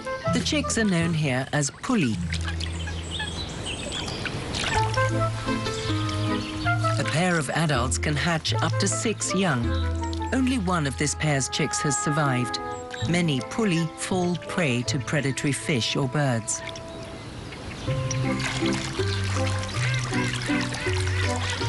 The parents supply a constant stream of small fish. As with the young of all creatures, the appetite of this little grebe is simply insatiable. Getting the feeding skill right is quite tricky. Fish like this are very slippery. Luckily, there's plenty of opportunity to practice.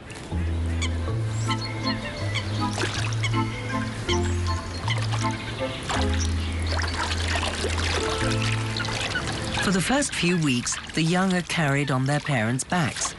The grebe is a precocial bird and can swim immediately after hatching.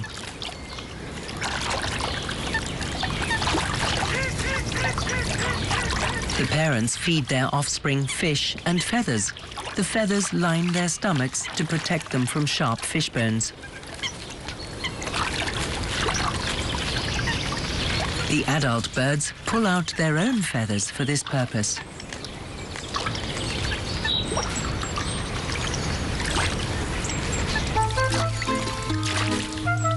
The chicks can dive very early on, too.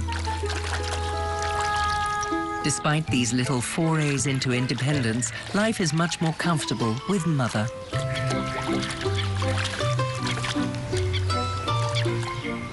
Even though the climb can be quite a challenge.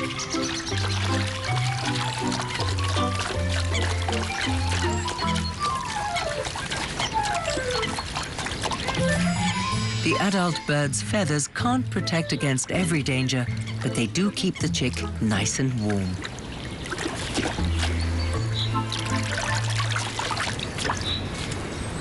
The coots have had offspring too. The young birds' heads are a striking red color. They're also precocial, but stay with their parents for the first few months.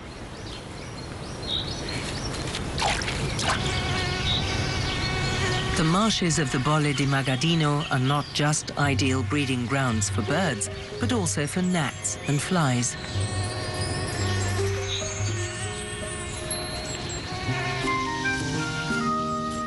Paradise for barn swallows.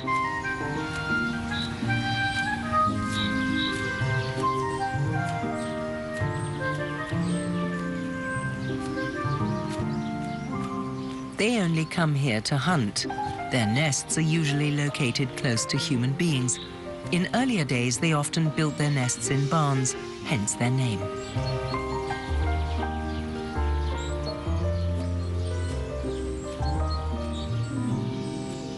They truly are the king of the skies.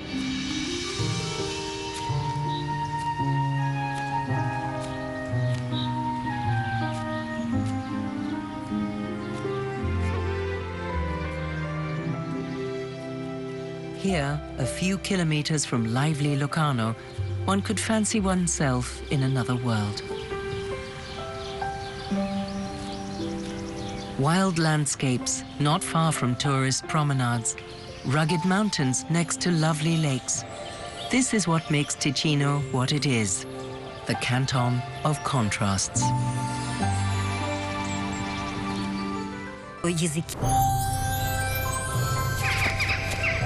At the heart of Europe lies Switzerland. It's a surprisingly big little country. Small in area, but big on natural beauty.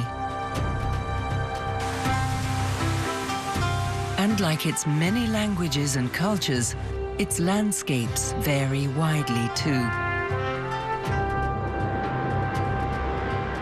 From mighty Alps and dense forests to mysterious moors and roaring waterfalls. Switzerland has many faces, some familiar, some hidden.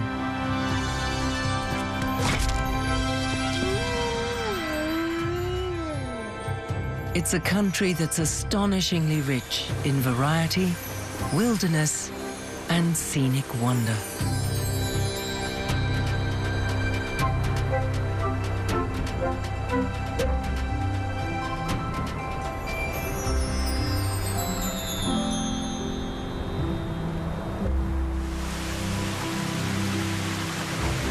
Switzerland is also known as the moated castle of Europe. This description fits the Bernese Oberland uplands and surrounding region particularly well.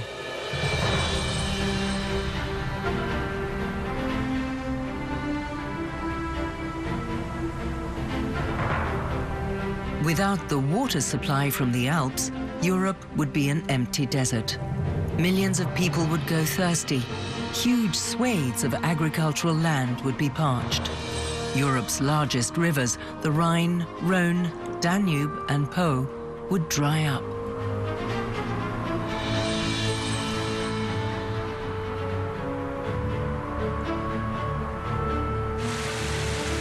Around 260 cubic kilometers of water flows down from the Alps every year, more than 5 times the volume of Lake Constance.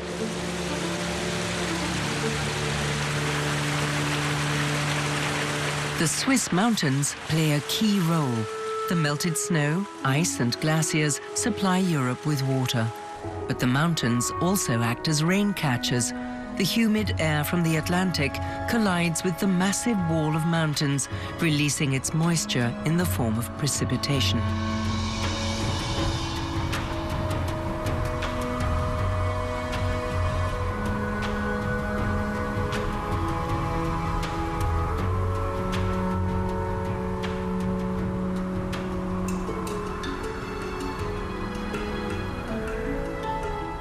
One of the most beautiful results of all this moisture is the mountain lakes.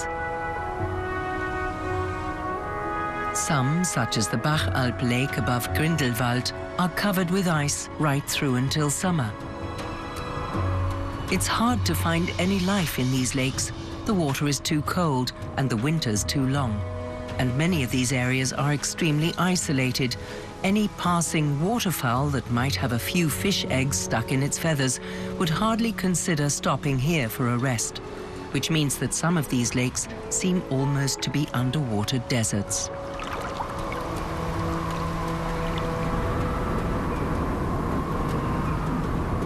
Famously, the weather in these mountains can change within minutes.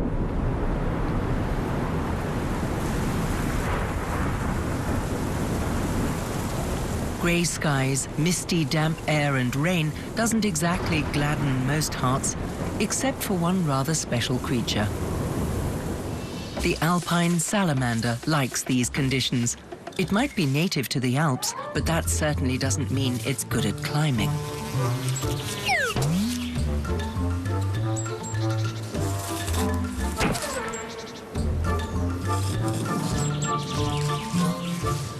At 85% humidity level, these mainly nocturnal creatures will also venture forth during the day, and it can often seem to be raining salamanders. A salamander wanting to get back to its cave won't be put off by even the sheerest rock face.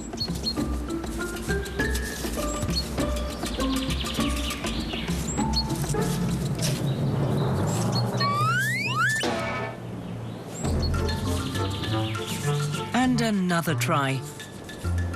Nearly made it.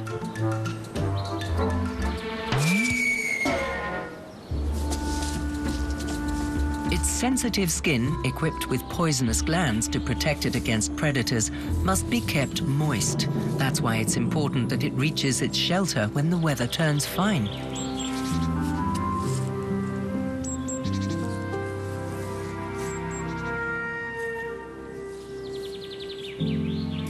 Before the sun comes out, the salamanders disappear without a trace, only to reappear again when it rains. The Androsaci vandelii wait for sunshine and the insects that appear with it. Yellow blossoms signal to the bees, "I need pollinating." But pink ones say, "Fly on, there's nothing more to fertilize here." Alpine flowers need special strategies to survive the harsh conditions. This is one of the world's most famous flowers, the mythical alpine edelweiss. The typical sheen of the leaves around the bloom comes from tiny air bubbles that reflect the light, attracting insects and protecting the leaves from the strong, high-altitude ultraviolet rays. When the yellow bellflower blossoms, it's doomed. Some can grow for up to 10 years before they blossom once and then die. Fine hairs on alpine flowers protect them against the harmful UV light rays that are stronger in the mountains, as well as from dehydrating in the thin air and dry foehn winds.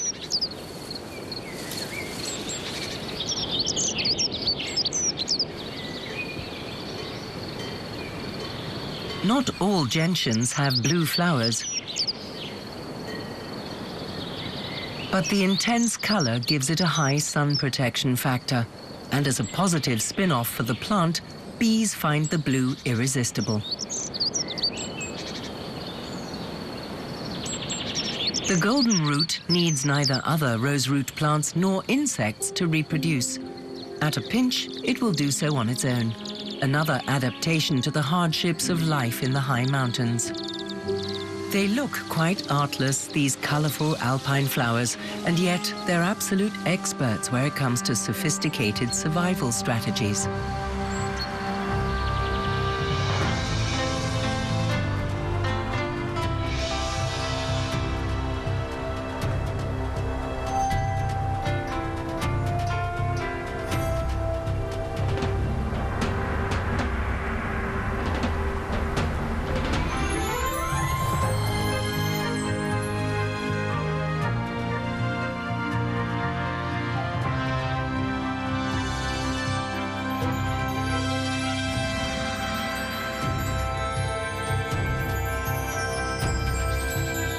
In Switzerland, these seemingly idyllic mountain pastures with farmhouses dotted about are simply called Alp. The cattle spend their summer here while their milk is converted into the renowned Alpine cheese. More than 100,000 dairy cows spend the Swiss summer on an Alp. Since the Bronze Age, farmers have been bringing their cattle to summer, as they call it, in the mountains. The lush green meadows, with their multitude of aromatic herbs, suggest a natural biotope, but appearances are deceptive. Alpine meadows are a man-made landscape. Without active cultivation and care, the forest would once again encroach and overrun the meadows.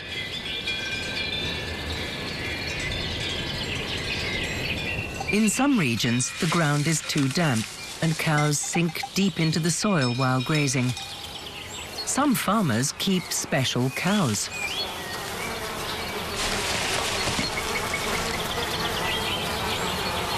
However formidable these creatures might look, Scottish Highland cattle are smaller and lighter than others of their species. They provide excellent meat, but unfortunately not very much milk.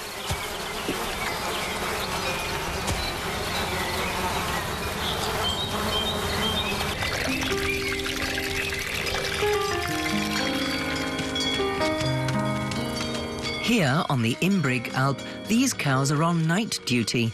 During the day, they are plagued by biting houseflies and horseflies, so they graze at night and go back into their cowshed in the morning. Everyone knows their place and what needs to be done.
Even in summer, the more than 4,000-meter-high mighty giants in the Jungfrau region are covered with ice and snow.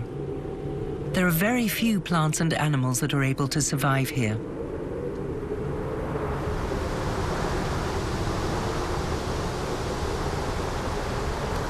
The ptarmigan is a little like the chameleon of the mountains. In summer, its plumage takes on the color of the rocks.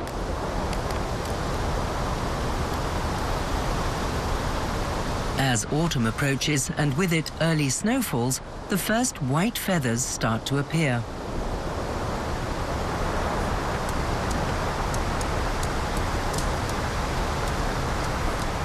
Gradually, white as snow becomes the fashionable shade of the season.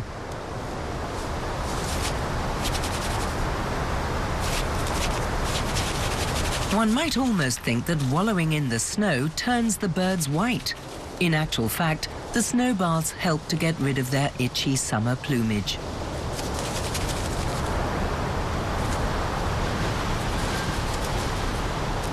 The birds' perfect adaptation to their surroundings is no surprise. They are relics from the Ice Age and have been as much a part of the Alps, and for as long, as many of its glaciers. In winter, the ptarmigan is to all intents and purposes invisible. It can be quite startling for unwary hikers to have a perfectly camouflaged ptarmigan suddenly rise up out of their path at the last moment and flap away.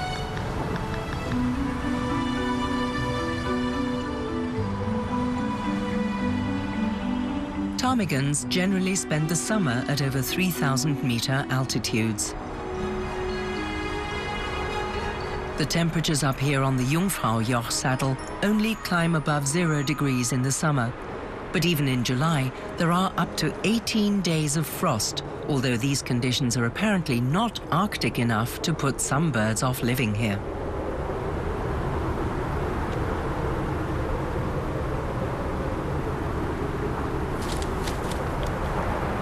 The alpine chough can be found in the Asian highland Taklamakan desert region, as well as the Balkans, Pyrenees, and the northeast African Atlas Mountains.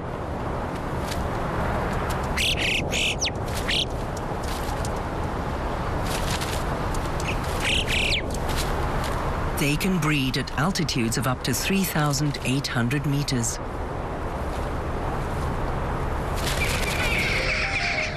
There's a very large colony of these birds on the Jungfraujoch, thanks to 1 million tourists and the remains of their picnics that get left behind.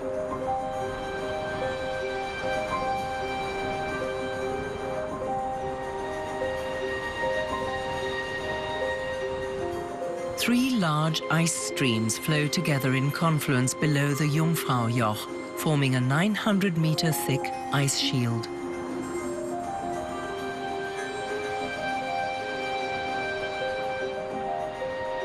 Alpine glaciers have been around for perhaps 2.5 million years, and though it's hard to imagine, these pictures clearly show the unthinkable. The eternal life of this ice mass is coming to an end. The ice has gradually retreated by over 100 meters since 1850.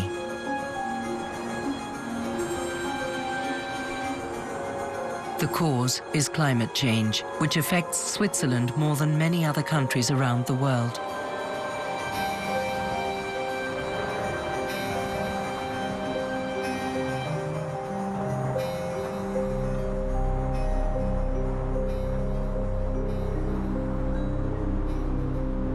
In the valley below, near Grindelwald, the effects of climate change can also be seen.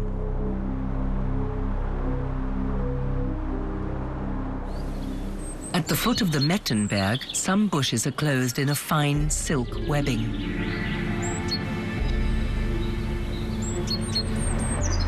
Many of these delicately silken-clad trees and bushes are also stripped clean.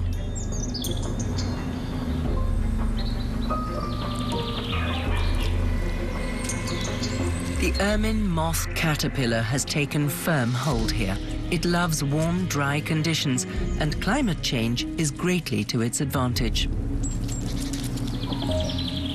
The extensive silk covering protects them against rain and hungry predators. None of this disturbs the affected trees. As soon as the caterpillars turn into butterflies and fly off, the trees sprout new leaves. The ichneumoniid wasp is the caterpillar's greatest natural enemy. With its long ovipositor, it deposits an egg inside a caterpillar. The wasp larva hatches and grows inside the caterpillar, devouring it alive. But if the silk is too thick, the parasitic wasp has no chance. Its ovipositor cannot pierce it.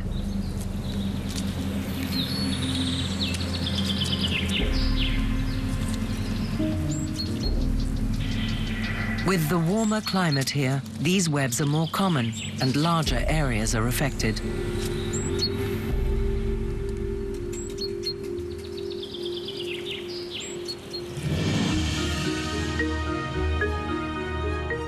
A more dramatic sign of climate change is demonstrated by the glaciers. There are around 5,000 glaciers across the Alps. After the oceans, they are the Earth's biggest water store.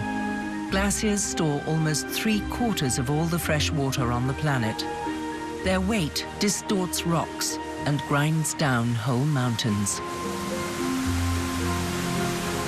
But they are shrinking. Since the mid-1800s, almost half the entire glacier surface of Switzerland has disappeared.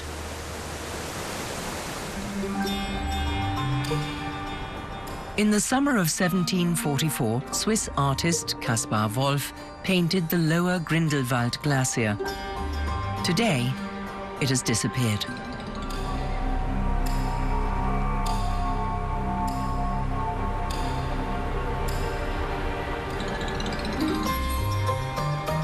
The Geltenhorn Saddle and Gelten Glacier in the Lauenen Valley are today barely recognizable.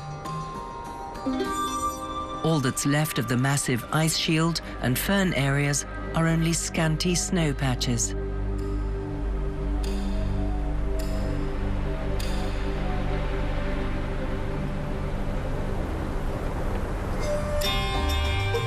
Entire mountain panoramas have been altered by global warming.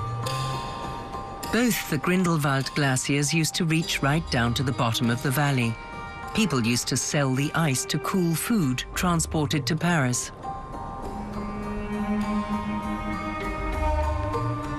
In 2007, the glacial ice had melted quite far back.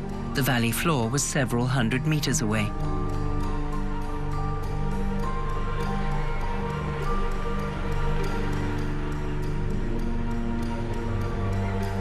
And today, from the valley, there is almost nothing to be seen of what was the massive Upper Grindelwald glacier.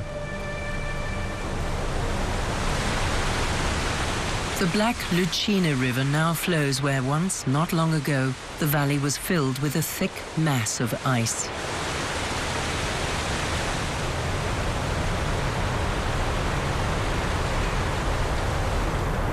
Rock walls, ground smooth by the ice, bear witness to the old glacier.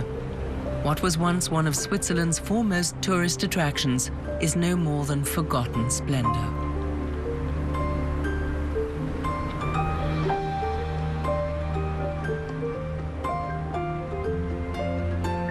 And there is no end to climate change in sight. It's estimated that in some 80 years, only the mightiest glaciers will be left. The cause is global warming, both natural and man-made. Compared to the others, the Stein Glacier in the Susten Pass is an absolute sprinter. In just 1 year, it has retreated by more than 150 meters, making it one of Switzerland's fastest disappearing glaciers.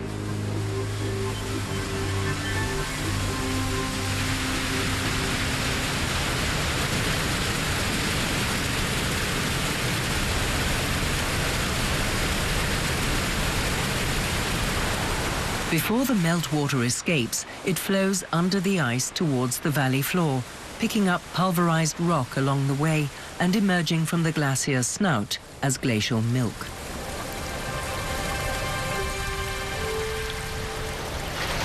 Sometimes one can go right up to a glacier's terminus, though the constant risk of collapse makes this quite dangerous. Hikers who prefer not to end up like Ötzi the Iceman should keep their distance. The world beneath a glacier is ephemeral.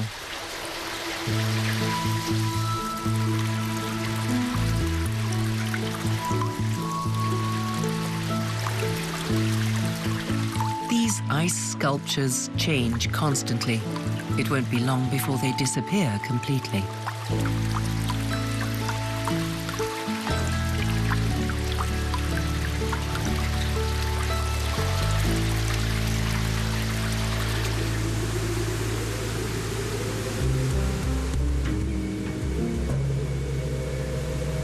But the Stein Glacier doesn't just reveal the beauty of nature, it also demonstrates its hazards.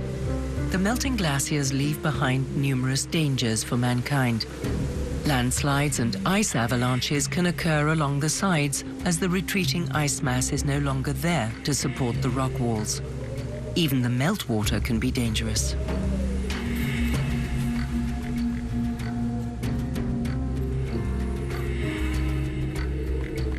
All over the Alps, new lakes have formed. Some empty themselves in catastrophic floods that cascade down into the valleys with tremendous destructive force. The upper Stein Lake has not yet broken its banks. The lower one has done so twice.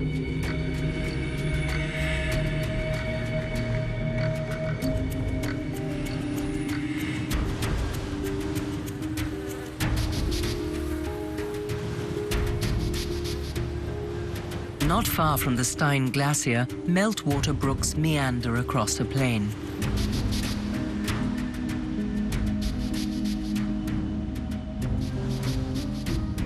Here, a mysterious, though small-scale disaster has occurred, a so-called crime of nature.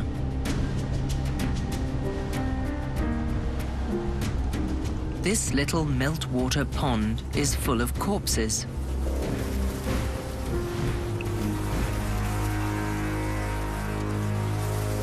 What carried off these frogs en masse?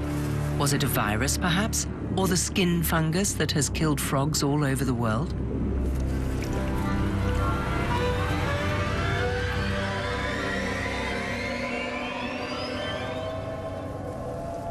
Creepy, insect larvae and fish have also fallen victim to the sinister killer.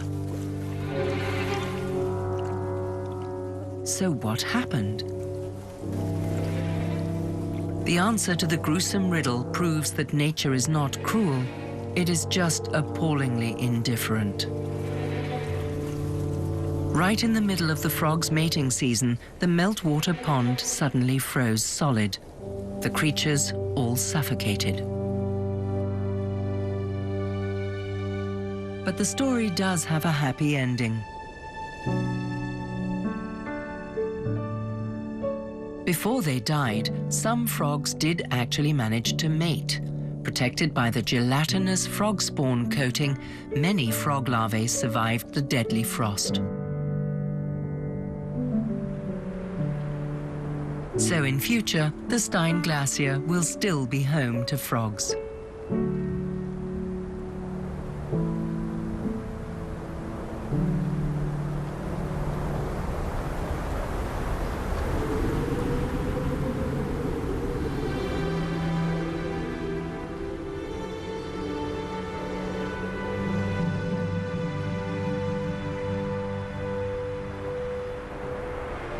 The immense volumes of water in the Swiss Alps, in the form of snow, ice, rain, standing and flowing water, have shaped the mountains anew for millions of years. Water sculpts entire valleys in the rock. Water freezing in crevices and fissures bursts the stone.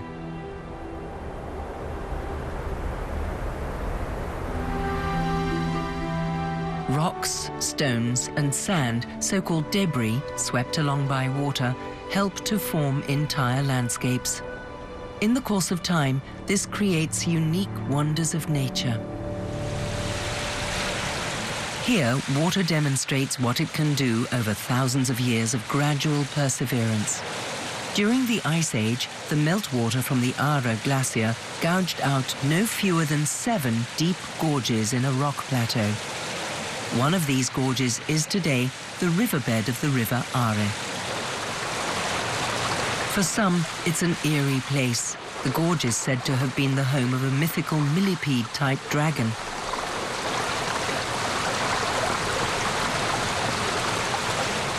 The sheer rock walls rise up to 180 meters. At its narrowest point, it's just 1 meter wide.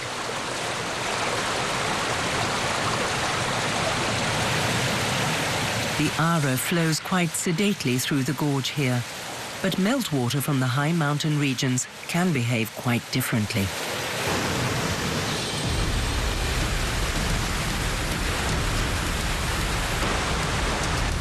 The Trümmelbach, fed by the waters of the Jungfrau, Mönch and Eiger, has excavated no fewer than 10 waterfalls into the rock. Over 20,000 tons of debris every year have created a partly subterranean ravine through which the water rages with full force.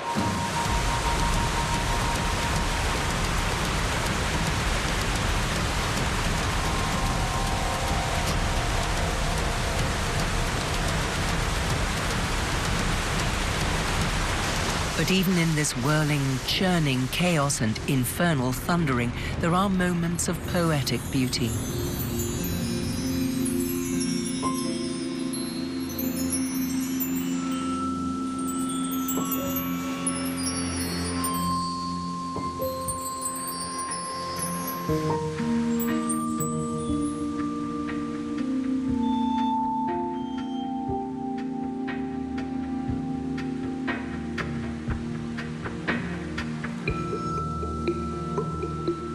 It's no surprise that this incredible landscape has inspired so many artists and writers.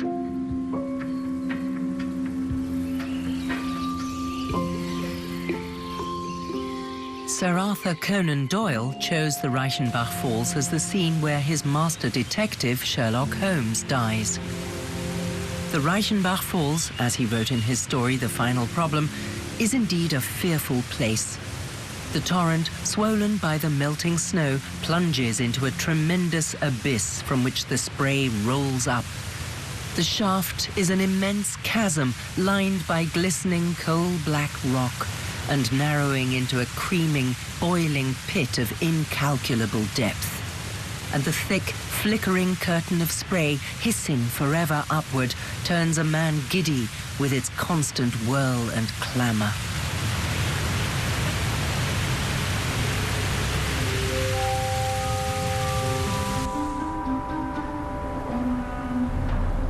No fewer than 72 waterfalls plunge into the Lauterbrunnen Valley below, each more impressive than the last. Glaciers milled the valley out of the stone. Its almost sheer rock walls are several hundred meters high. But the water of the Staubbach Falls doesn't always reach the bottom. Often it's completely dispersed by the wind.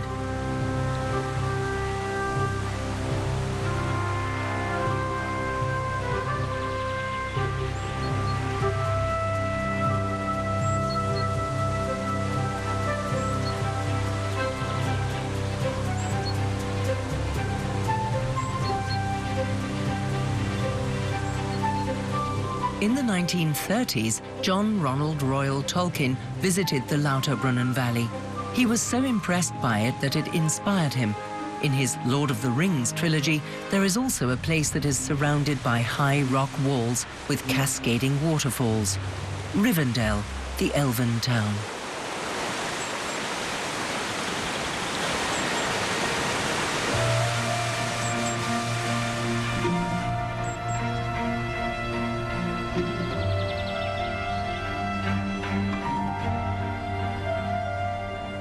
Once the water has left the mountains, all the roaring, booming and foaming is over. The white Lütschine flows quite tamely in the direction of the Aare.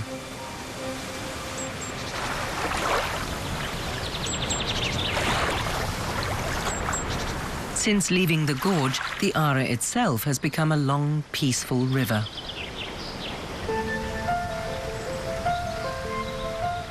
This is partly due to its canalization. Malicious tongues claim that the Aare isn't actually a river, but rather a 288-kilometer-long production site for the energy sector. It has been dammed for numerous hydroelectric power stations, like this one on Lake Biel, which it flows through. It didn't always used to do that, though. It's forced to by a man-made canal.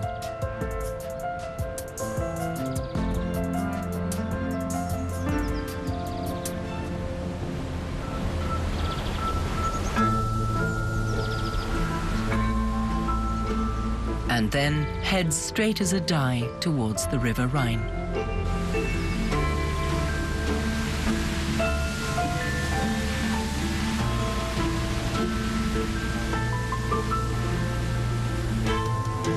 But despite the power stations and canalization, there are several places where the Aare also shows its real face.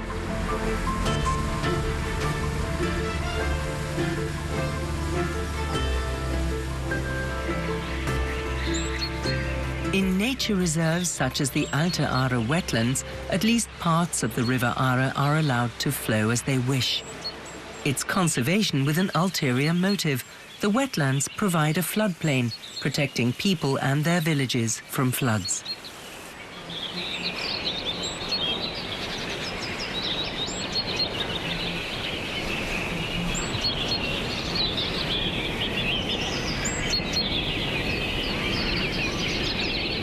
Countless ponds and pools in this landscape are teeming with life.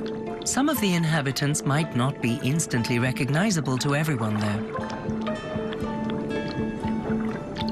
Few people get this close to tadpoles.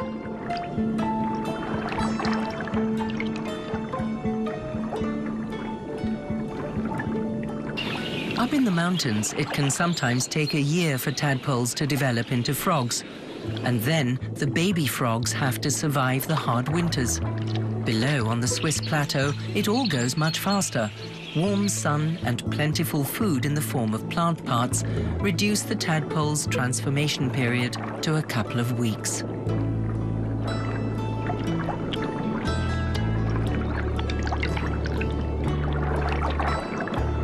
As soon as its legs have grown, the future frog can easily be identified. But the tadpole still has gills like a fish and cannot yet survive on land. Its final transformation goes against the current zeitgeist. It changes from being a vegetarian to a dedicated carnivore. One animal that vanished from Switzerland for a long time now turns up more often and leaves very obvious traces.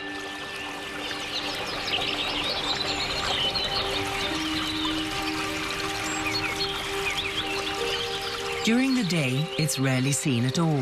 One has to wait until after dark to catch a glimpse of it.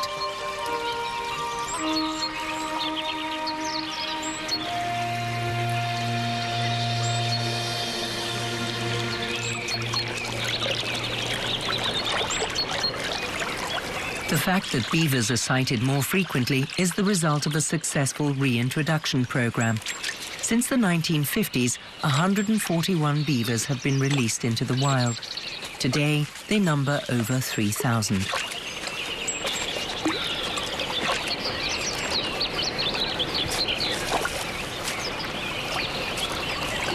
They are notorious tree fellers.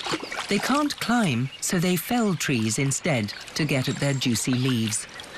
If they think the water level in their territorial water is too low, they will build effective dams. That doesn't appeal to everyone.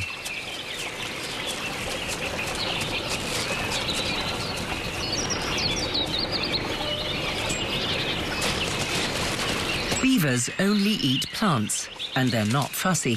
Anything green tastes good to them. Their diet consists of an astonishing 300 kinds of plants. Not a particularly sociable animal, beavers are either solitary or live in close family groups. Males and females pair for life. They're impossible to tell apart. Only beavers themselves recognize a male from a female.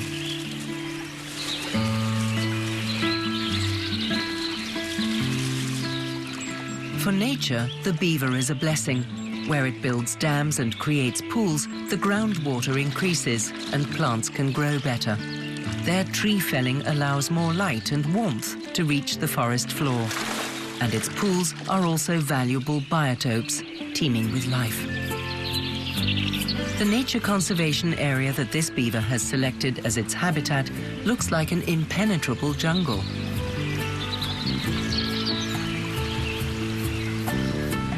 It's hard to believe that this jungle is a tiny island in the middle of an industrial area.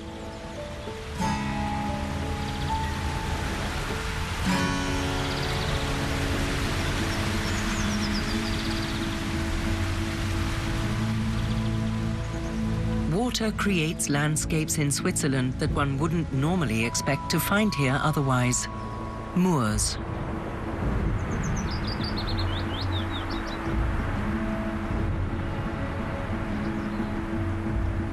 In the Entlebuch Biosphere Nature Reserve between Bern and Lucerne, there are more than 100 moors and upland bogs.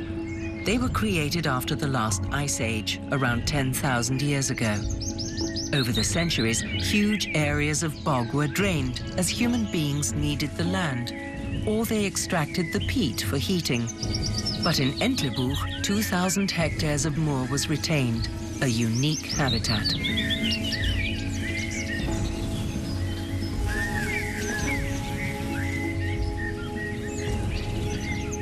Inconspicuous, yet rather special, the alpine blue grass has adapted to the brief alpine summer. It doesn't form seeds that have to go through the elaborate process of germination. The grass is viviparous and bears fully germinated seedlings, including greenery and roots.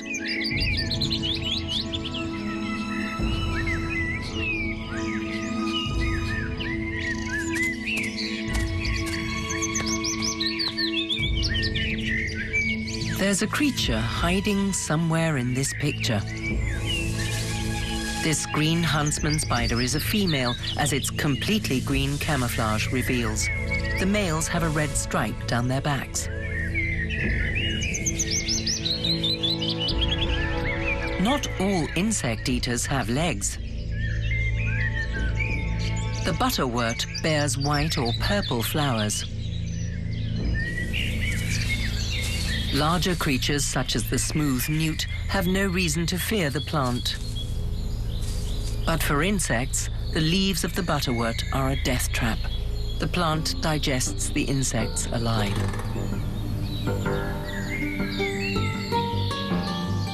The same goes for the sundew. It has sticky glands that it uses to catch its prey. The sundew relies on its carnivorous meals. It cannot get enough nutrients from the poor soil of the moor.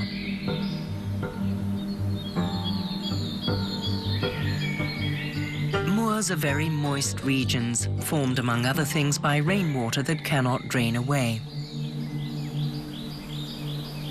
In Entlebuch, a very different landscape has also been created by rainwater. Not stagnant, but flowing.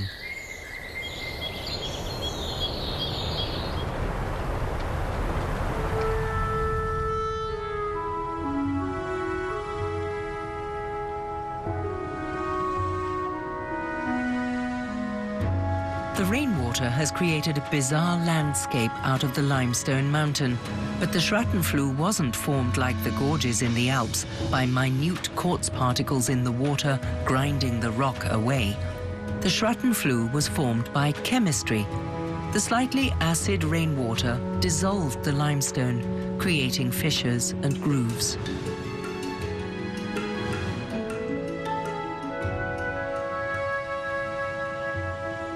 The Schrattenfluh is as full of holes as Swiss cheese.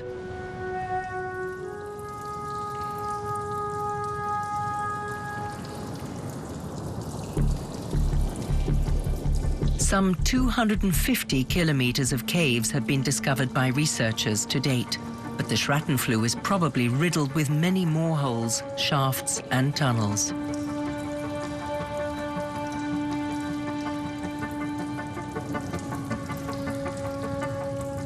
On the cave floor, a surprise. Imprints of seashells and corals. Inconceivable that deep below the Earth's surface, many millions of years ago, this place once looked like this. For a long time, the question of where the leached rainwater actually flowed to remained a mystery. Some of it covers quite an impressive distance. It's transported by subterranean streams to Lake Thun, almost 20 kilometers away. Lake Thun is one of the nearly 1,500 lakes in Switzerland.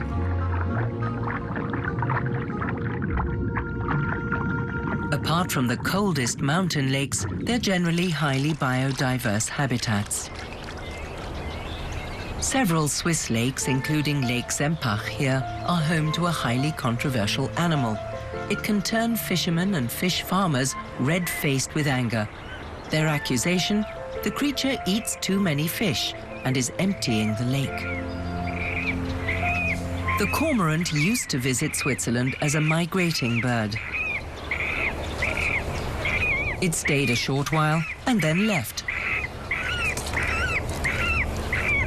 But increasingly, cormorants decided not to leave Switzerland. The number of breeding pairs has meanwhile risen to around 1,500. At Lake Sempach, there's a small colony nesting in 3 or 4 trees.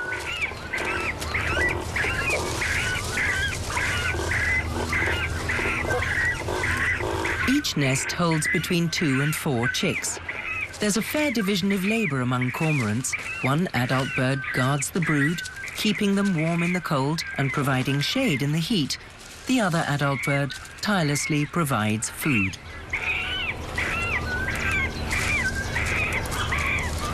The young beg for food by nudging the adult bird's beak. The adult bird stores the fish it's caught in its throat pouch, which the chicks empty quite quickly.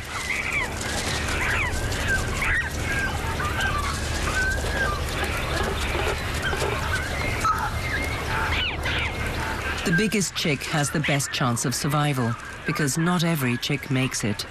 The smaller ones have to ensure that they don't get a raw deal on the food.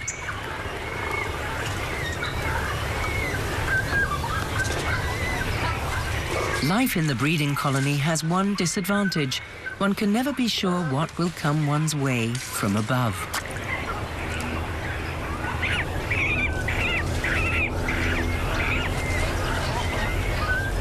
Whether cormorants are actually emptying the lake hasn't been scientifically proven yet. But even if they were, they're unlikely to allow themselves to be chased away from Switzerland's lakes anytime soon.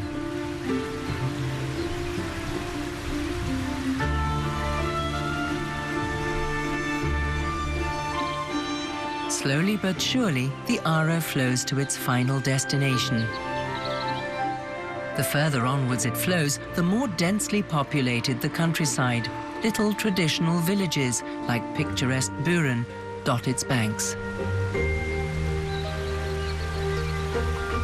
Its passage is now largely channeled and controlled, but the Aare has two faces, one tame and predictable, the other wild and natural.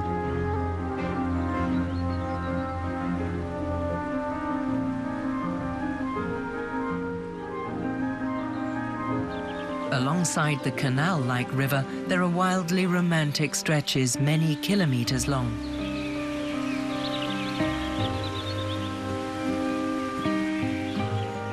Finally, in Koblenz in Switzerland, the moment arrives. The Aare flows into the Rhine. There's something of an injustice here. The Aare actually carries a larger volume of water, so the Rhine ought to be a tributary of the Aare, not the other way round. A few kilometers upstream, the otherwise sedate River Rhine demonstrates that it is quite capable of a bit of drama.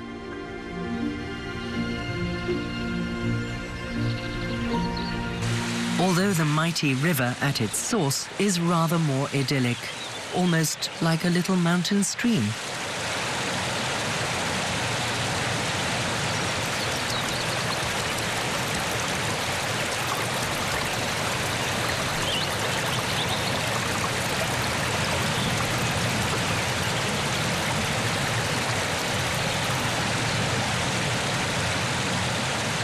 But the birds are well advised to stay close to the banks, because in the center of the river, there's all hell let loose.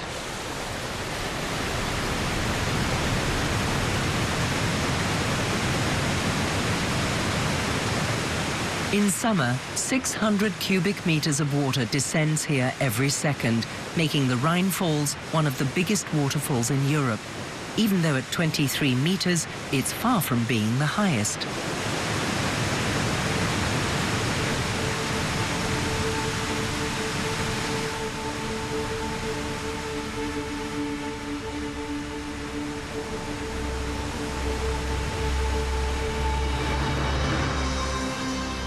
But the Rhine Falls at Schaffhausen are one of the most impressive natural wonders that Switzerland has to offer.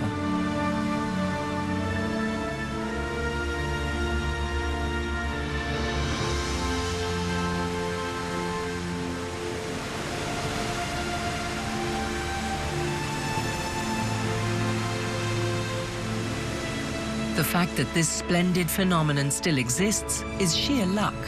It's often been suggested that the Rhine should be made navigable along its entire length. The Rhine Falls would just have been in the way. But fortunately, these plans all came to nothing.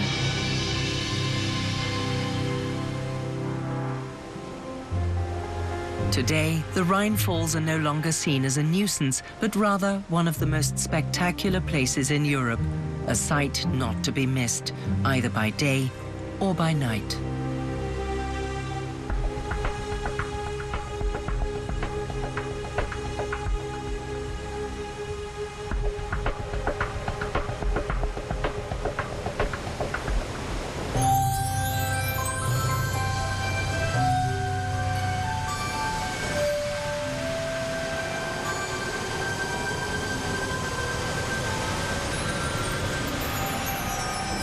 The passage of water through Switzerland is a journey through widely diverse, beautiful landscapes and splendidly pristine nature.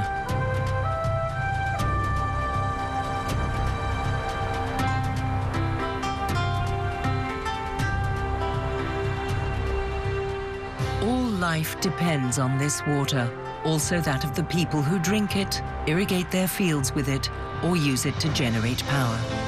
Without the water from the Alps, life as we know it in Switzerland and in Europe would be impossible. So there is concern at the alpine winters becoming drier, the summers warmer, the breathtaking pace at which the glaciers are disappearing.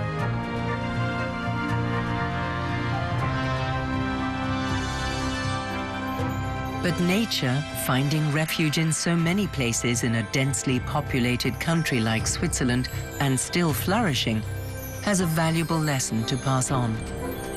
Climate change will bring far-reaching changes, but nature will surely find a way to adapt.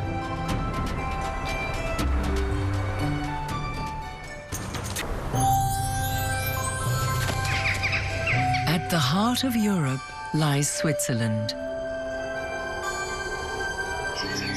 It's a surprisingly big little country. Small in area, but big on natural beauty. And like its many languages and cultures, its landscapes vary widely too. From mighty Alps and dense forests to mysterious moors and roaring waterfalls. Switzerland has many faces, some familiar, some hidden.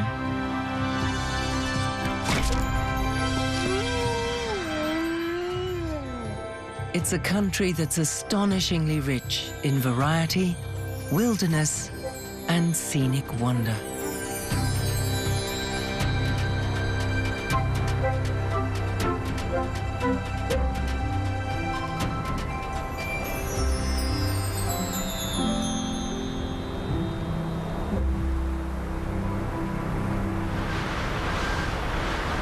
To the east of Switzerland, bordering on Italy and Austria, lies Graubünden. Its best-known towns are Chur, Davos, and St. Moritz. The entire canton is situated in the Swiss Alps.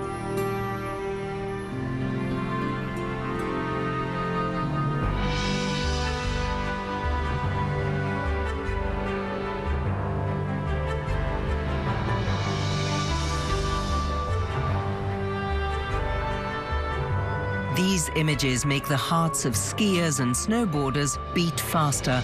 A picture book winter with sunshine, biting cold, and plenty of snow. Graubünden is a winter wonderland.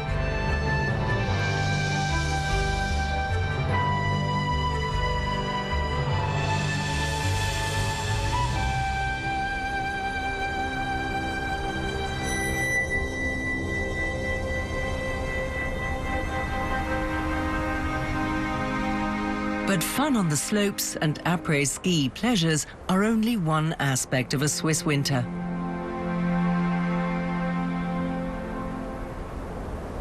Winter in the Alps can also be deadly.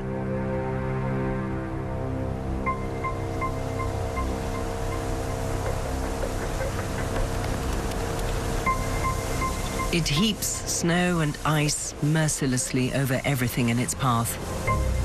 Anything not properly prepared will find it difficult to survive.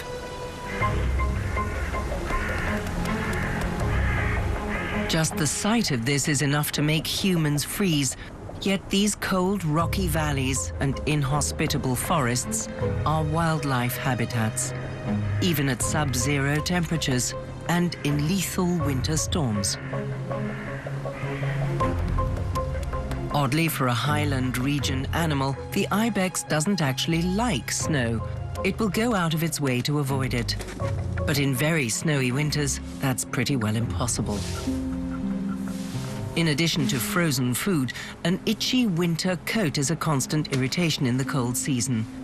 But the ibex can always find a good solution.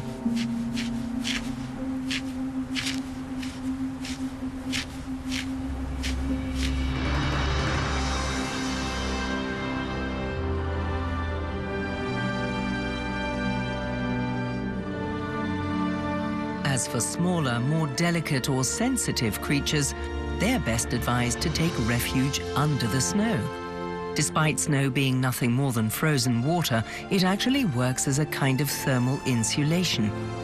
Nature can be a ruthless killer, but it can also be an inventive lifesaver. It offers plenty of options for animals to survive the winter.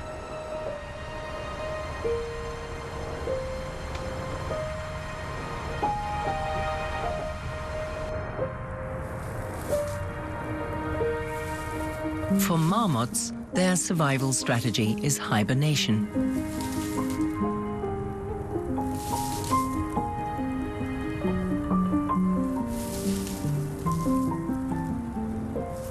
However, hibernation isn't actually sleep. It's anything but restful. It's an emergency situation in which animals shut down most of their bodily functions to save energy. Hibernating is so exhausting for the animals that they have to wake up periodically to get some proper sleep. Without these breaks from their hibernation, they would perish.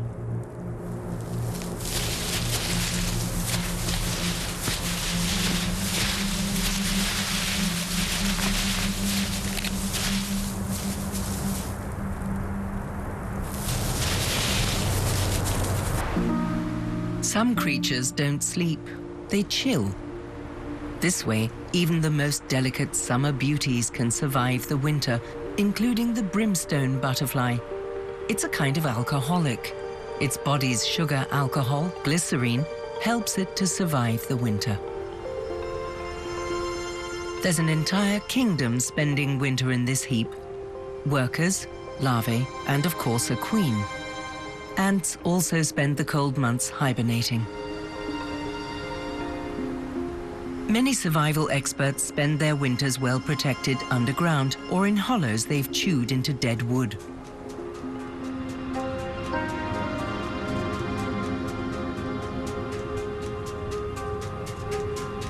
They're not worried about the cold. A warm winter, on the other hand, would be a death sentence. Fungi and bacteria would decompose them like rotting wood. Inside a reptile's cave, it can be up to 5 degrees centigrade, even though outside it might be snowing and stormy.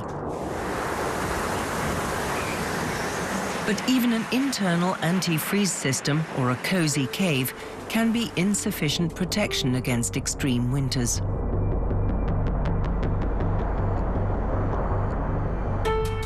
If ice crystals form inside their bodies, the cells burst, and then it's all over for the hibernating creature.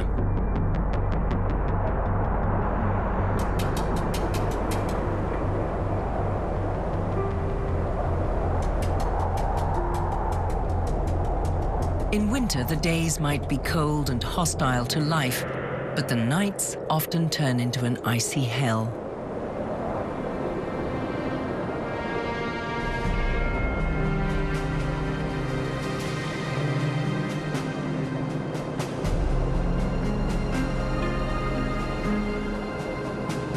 It can plummet to 30 degrees below zero and colder. Not much fun for anyone or anything. This is when the ibex switch to energy-saving mode. They sink their body temperature down to 15 degrees centigrade in their legs. For other animals, that would be fatal, but it enables the ibex to survive.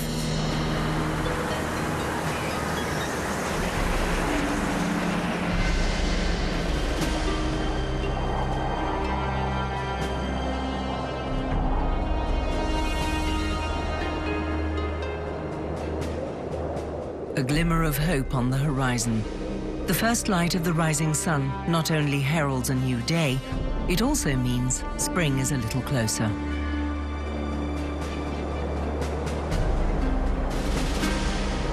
Finally, the icy night is over, this time without claiming any victims.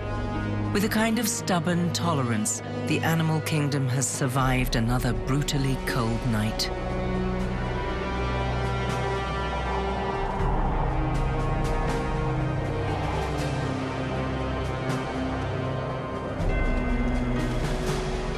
The ibex have spent the night sheltered from the wind. Now they have a specific goal in mind. They plan to reach it during the morning, But they're not heading down towards the warmer valleys. They're going uphill.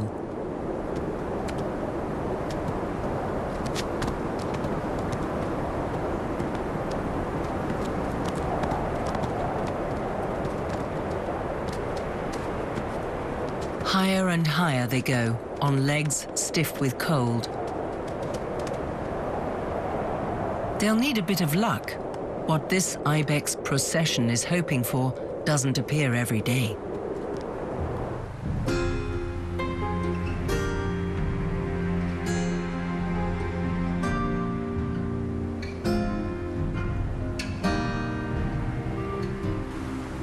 Only if they can occasionally drive out the cold from their freezing bones by sunbathing can they survive the wintertime.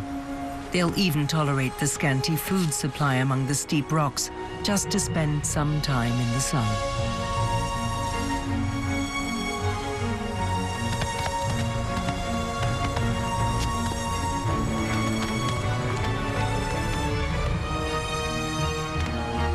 It can often take until afternoon for these alpine ibex to warm up and get their stiff joints supple again. Only then do their spirits return too.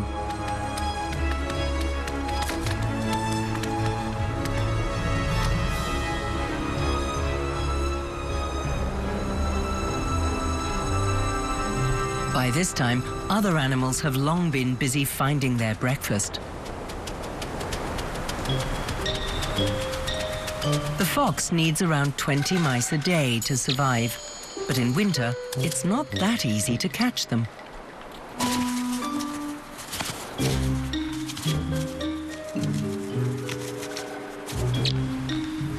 Its sharp sense of hearing reveals even the quietest mouse.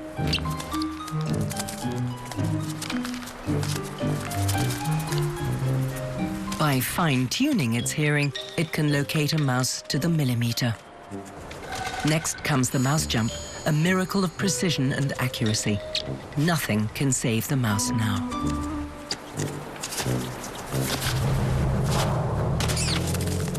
Apart from a frustratingly hard snow crust. But the fox isn't about to throw in the towel that easily.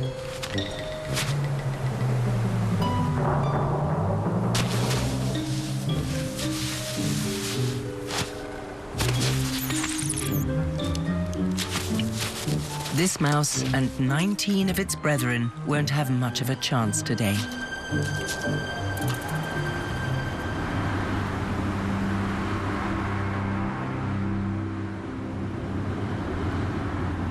A 1,000 meters higher up, another act unfolds in the drama of life.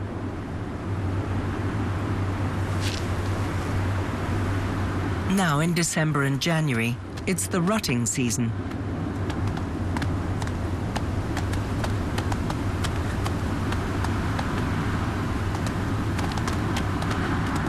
By a special kind of sniffing known as the Flehmen response, the ibex males can smell which goat will soon be ready to mate, or which one is already estrus.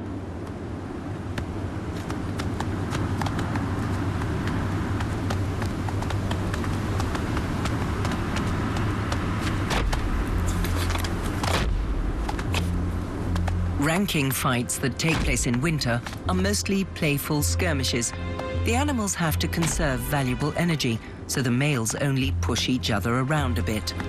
They already know which of them is strongest and therefore allowed to mate. They established that back in summer when they were all well fed.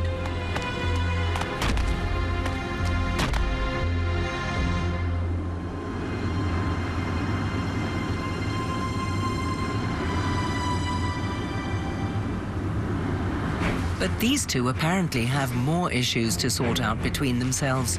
The fight even continues the next morning.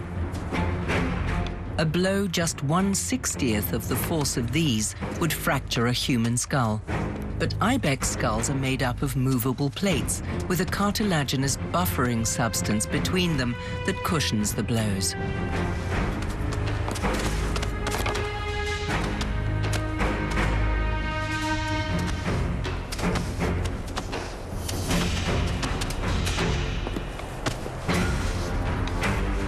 The imposing bucks aren't the only ones that indulge in skirmishes.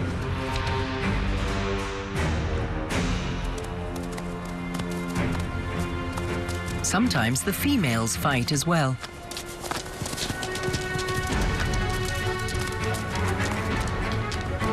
Are these also ranking fights? Or just bad-tempered female spats humans would call catfights? No one knows, but they certainly look serious.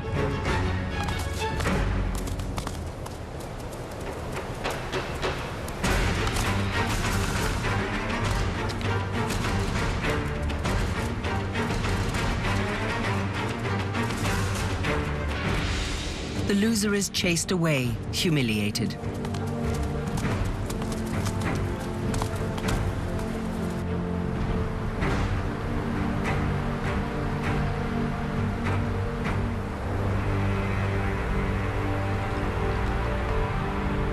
In winter, the world might appear empty, lifeless, and lonely. There are very few animals about. They're mostly hiding from the cold or have dug themselves in underground. The only birds to be seen are the ones that usually stay behind, birds of prey like the eagle. The migrating birds have all gone, fleeing not only from the cold, but also from hunger.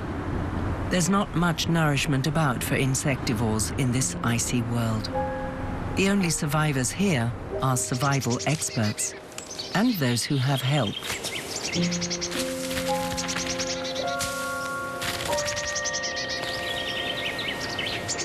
In a hard winter with permafrost, freezing rain, or a closed blanket of snow, bird feeders help songbirds survive.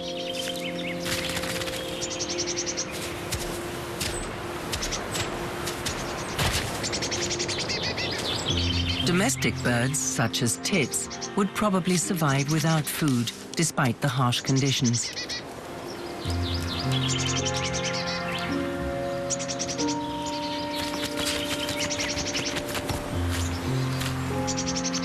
Anyone standing around in the snow for too long gets frozen feet. The tits are no exception.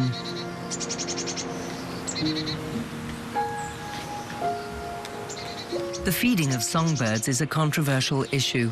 In many cases, it supports species that are already very common, and some bird feeders become infested with germs, spreading deadly diseases.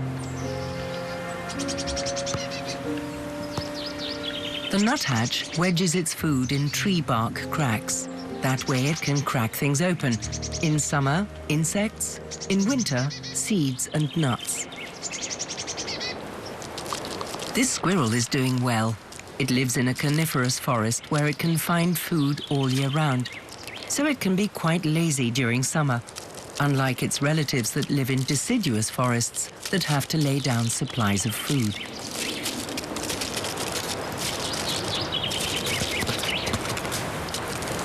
The red crossbill has the perfect survival tool. Nature has shaped its beak like crossed spruce seed pincers. The red crossbill's life is closely intertwined with the spruce. In years where the trees carry few seeds, the birds migrate away. In intensive fruiting years, forests can experience actual crossbill invasions, so the crossbill is a sporadic migrant.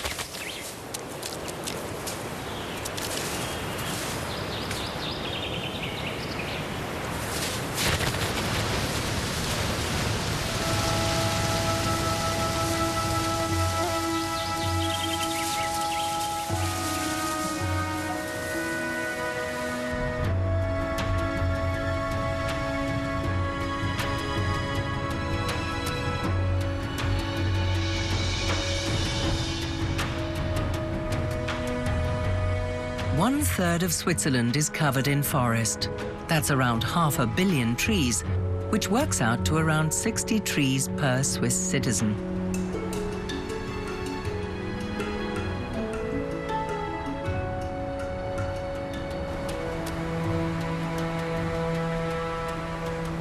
Forests are so important to the Swiss that they have a unique law. Whatever was once forest may never be cleared. Because forest equals protection. Protection against avalanches, landslides, and floods. The forests prevent damage worth 4 billion Swiss francs every year.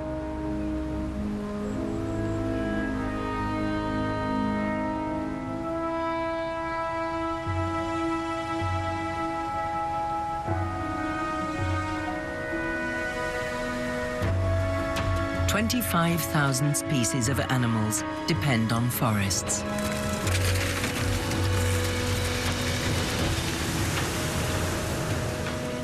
Switzerland's largest wild animal is also a forest dweller.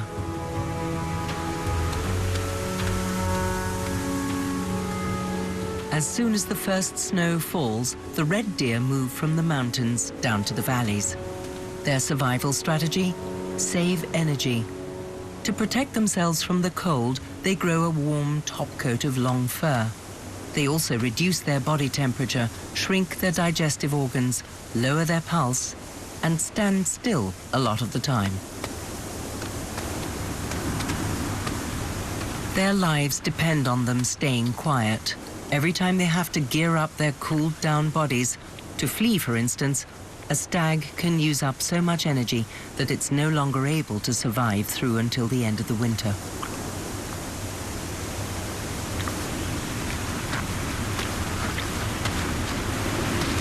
Weaker animals haven't a chance of survival, but their death provides a source of food for others.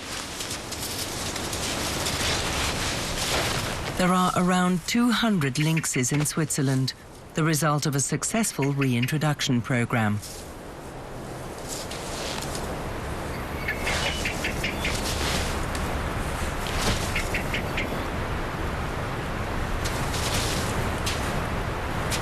This lynx seems to be an accomplished hunter. It's apparently so full that it's going to freeze the rest of the carcass for later.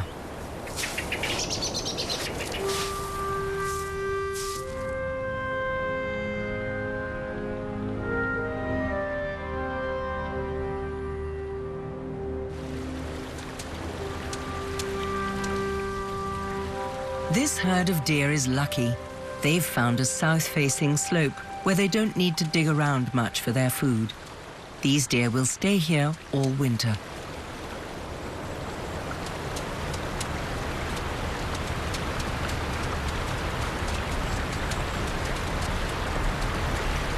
A 150 years ago, the red deer was extinct in Switzerland. Today, there are around 35,000 of them here. The first to return were fugitives from stag hunts in Austria.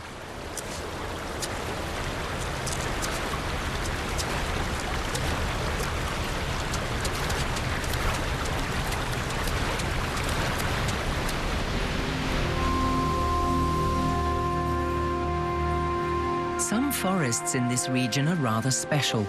They're Swiss stone pine forests and very rare. Only 1/100th of the forested land in Graubünden consists of stone or Arolla pines. Here they're known as Queen of the Alps.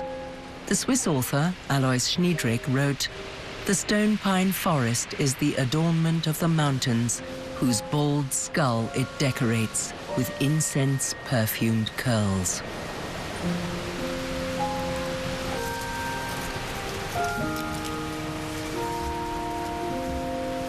The stone pine is an astonishing tree.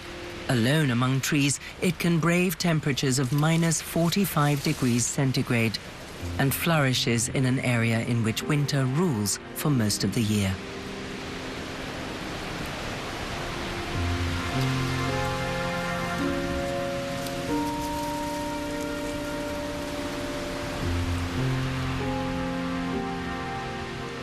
The stone pine's life happens in slow motion.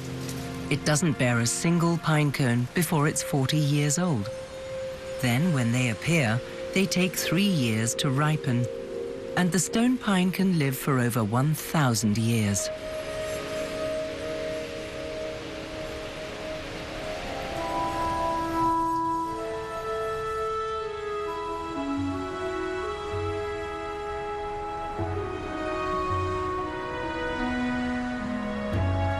To the people here, this forest is almost holy. The God Tamangur, or forest over there, lies in the far east of Graubünden, just a stone's throw from the Italian border. It's a symbol of tenacity, strength, and the will to survive. The Rhaetians also lay claim to these characteristics.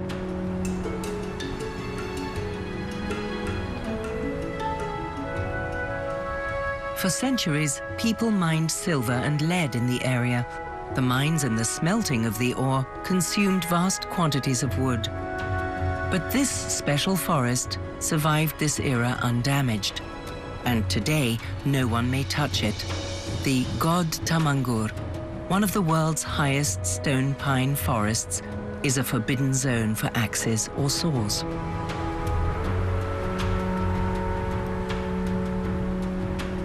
Because they grow so slowly, the trees have wafer-thin annual growth rings. The age-old wood is therefore very fine-grained and highly prized. And it smells better than almost any other wood too. But it won't come from here. It's more than 50 years since a pine tree was felled in the God Tamangur.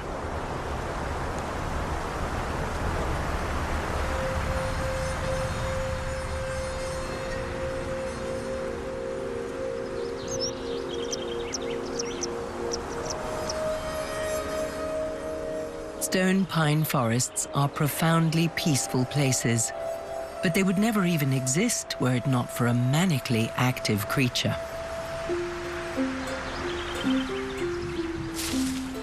The spotted nutcracker. It's obsessed with stone pine nuts to the exclusion of almost anything else. It can eat so many that it was feared for a long time that the trees would be forced into extinction. But precisely the opposite proved to be true. And that's because this bird has an ability that is unique in the animal world. The story of the spotted nutcracker in the stone pine forest begins in summer.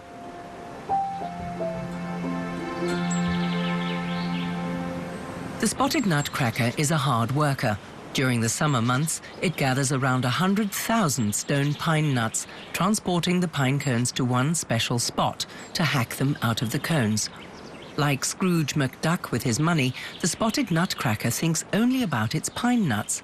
It's a wonder that it can find any time at all for life's trivia, like eating or breeding.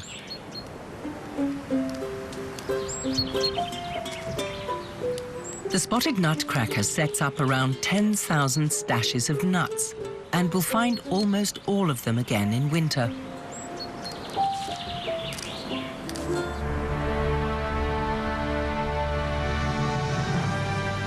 A few of its stores do go undiscovered, however, and those nuts germinate the following spring.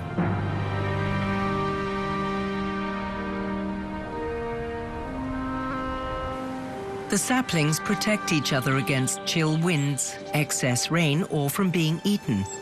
With any luck, one of them will grow to be a proud, 1,000-year-old stone pine tree. If the spotted nutcracker didn't exist, these seeds wouldn't get taken up the mountain. The stone pine would only germinate down the valleys where they cannot thrive. Without the birds, these trees would long have vanished from the earth, including the magical forest of God Tamangur. Below the forest, the river Klemgia winds through the valley.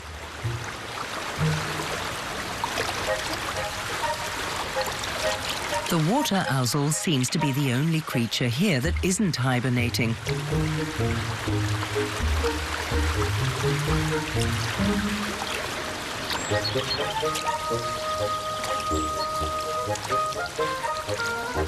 But it's living proof that the river itself is actually brimming with life.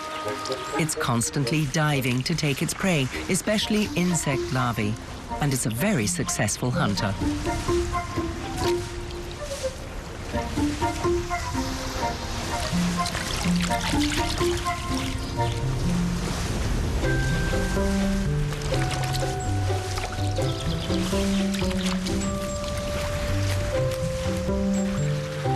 Not many know the water ousel, although it's very widespread. Once noticed, they seem to turn up everywhere.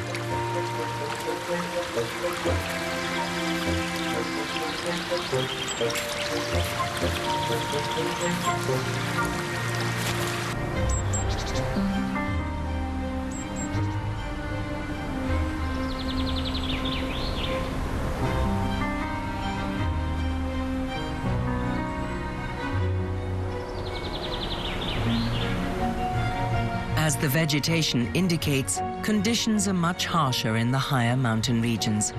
Stone pines do grow at up to 2,800 meters above sea level, very high indeed, but they actually thrive best at below 2,000 meters. Above that, living conditions are too tough, even for the resilient Swiss stone pine.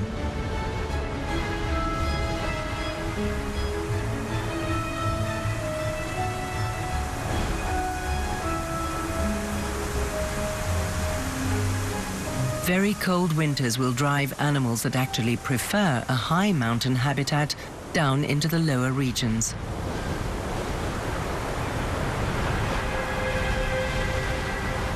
The chamois can find food more easily here, and it's more plentiful than up in the mountain. But the dry grass is not very nutritious. To get enough nourishment, the animals have to eat almost all day long.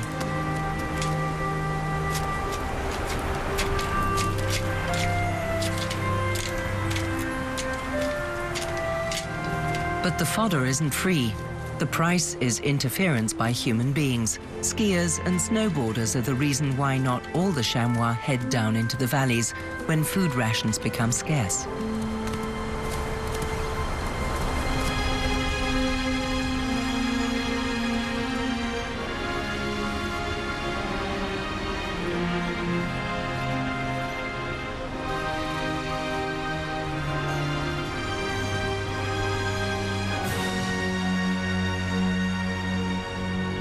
Several herds prefer to stay further up the mountain, where there are no human beings, but where life is tougher and more challenging.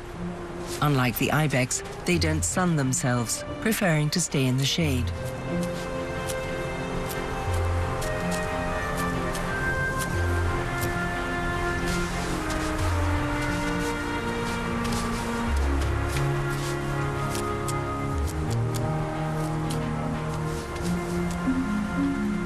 Now, in January, it's closed season, so the chamois have no need to fear hunters.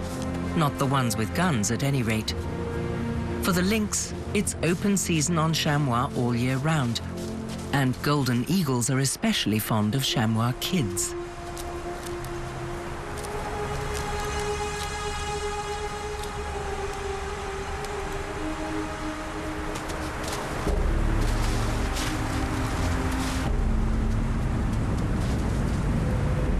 But sometimes the greatest hazard for chamois is neither man nor animal.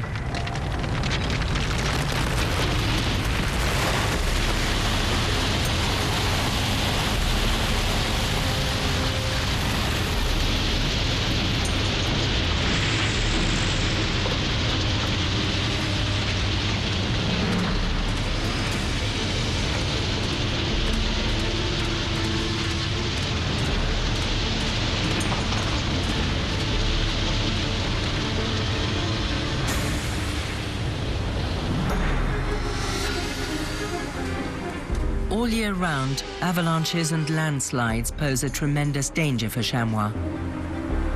Snow avalanches in winter and rock and boulder slides the rest of the year. Bigger animals than these chamois or even the ibex may be regularly spotted in the Swiss mountains. One just has to be observant. However, some animals spend their lives in secrecy. Even the hardiest hikers never encounter them. It's as if they simply weren't there. And yet, every year, there are more of them.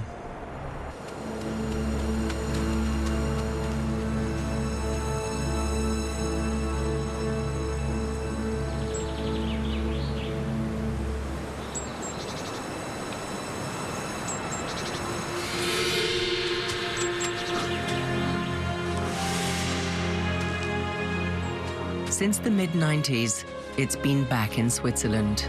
Canis lupus, the bane of Little Red Riding Hood, the fairy tale monster, the big, bad wolf.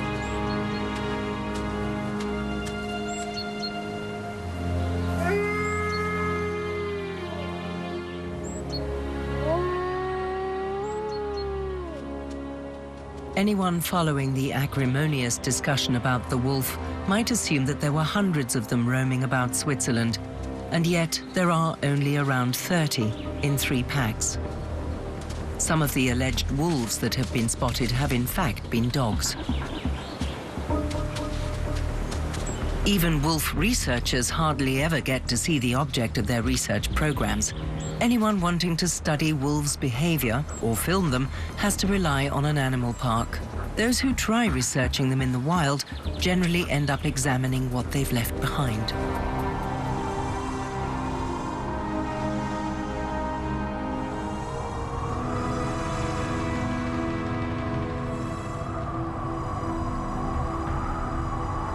Should the Swiss wilderness be home to Europe's biggest predator? The question prompts fierce debate and is almost as old as Switzerland itself. And it's not only conducted verbally, but with shotguns. Wolves are constantly being shot by faceless poachers.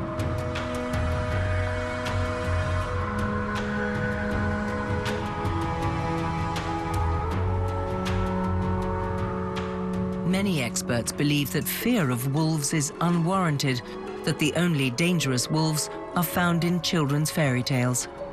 Across the expanse of the Swiss Alps, there's actually enough room for 150 wolves, not just 30. Others say that wolves are dangerous to both man and beast, and that they have no business in such a densely populated country at all.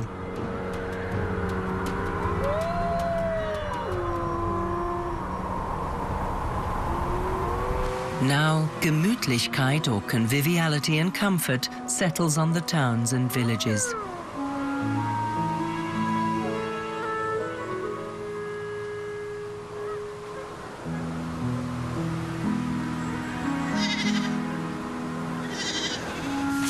The livestock spend the cold season in pleasantly warm stalls, well stocked with feed.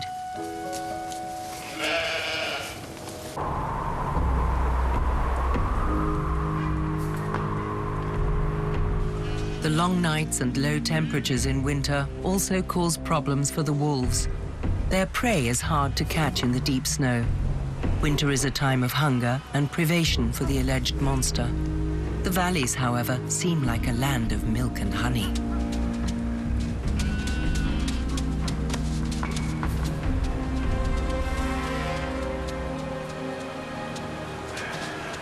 So, in extreme winters, some wolves make their way down into the valleys.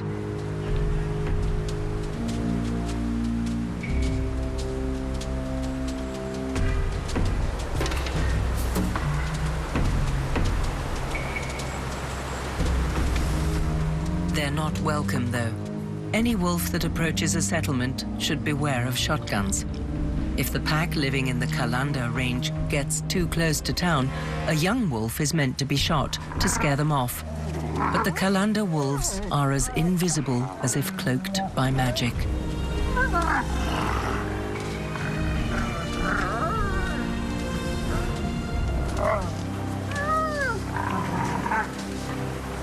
Can one protect livestock from wolves, especially in summer?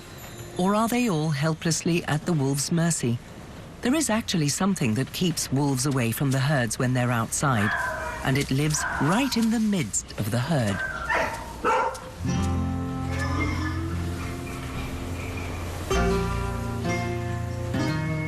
Herd guard dogs. More and more shepherds, goat herds, and cattle herders rely on them. It seems somewhat paradoxical at first glance that the very creature that protects herds from being attacked by wolves is the wolf's close cousin. But these animals are famous for their unconditional loyalty and protective instincts, and so many guard dogs are born among the sheep or cows. The puppies are raised with their charges, the animals they will be protecting, so there's not the slightest doubt in their minds that they are part of the herd, and they will protect their herd at all costs.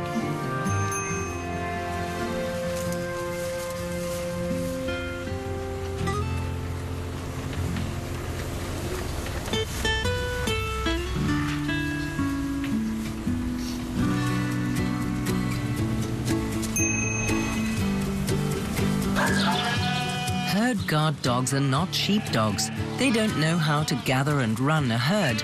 That's a job for specialists like the Border Collie. Herd guard dogs learn another skill: to protect their herd independently and without human intervention, as well as chase off predators. The dogs might sometimes mistake an innocent hiker for a predator. In that case, the clever hiker is well advised to beat a hasty retreat.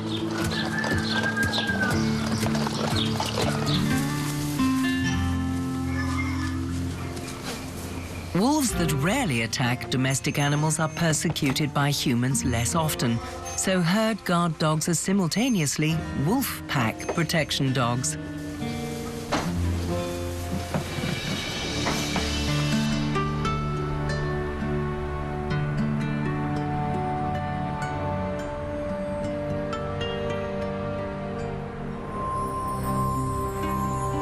Winter is the quiet time of year. Supposedly, it's just silently falling snow and peaceful, still lakes. But that's not true all the time or everywhere.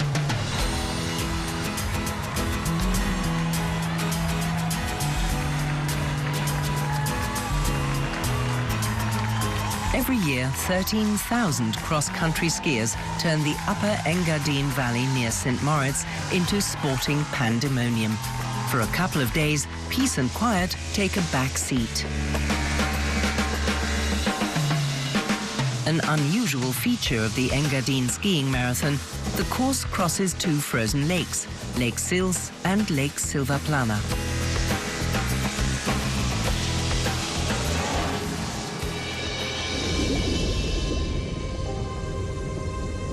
"40 centimeters below the skiers, the commotion above can't even be heard.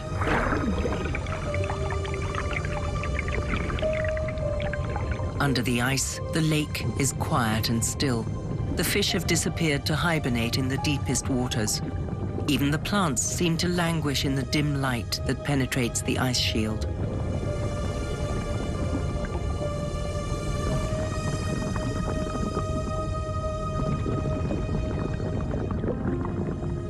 It seems as if all of nature is holding its breath, waiting for spring to arrive.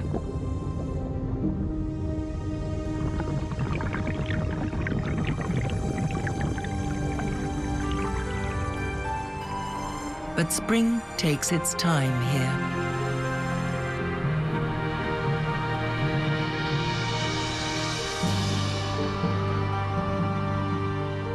Frost, ice and snow still have the upper hand.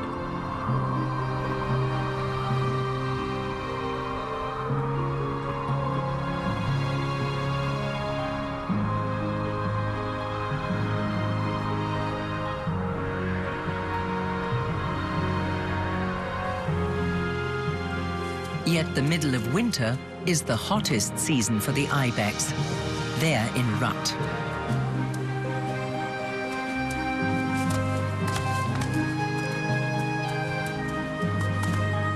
It's a busy time for the bucks. They pursue the females tirelessly.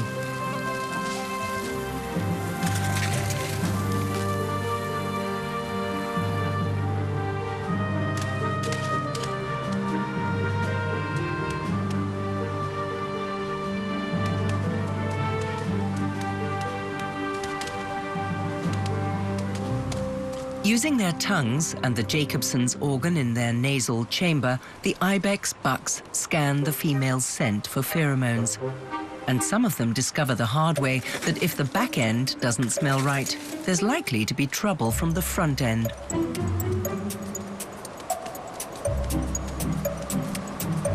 All the bucks in the area are now following the scent of nature.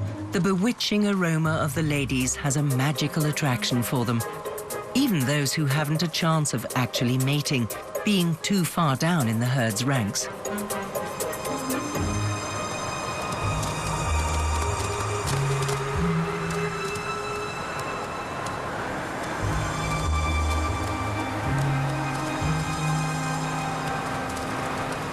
A ticklish situation for the female that isn't yet ready to mate.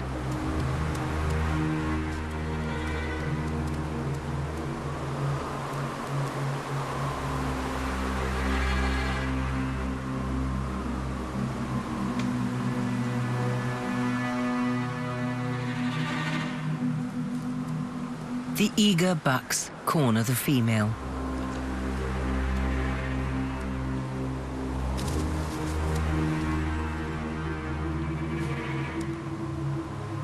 They're obeying the call of nature, and it's telling them to be more insistent. Passing on their genetic material to the next generation is the buck's highest priority.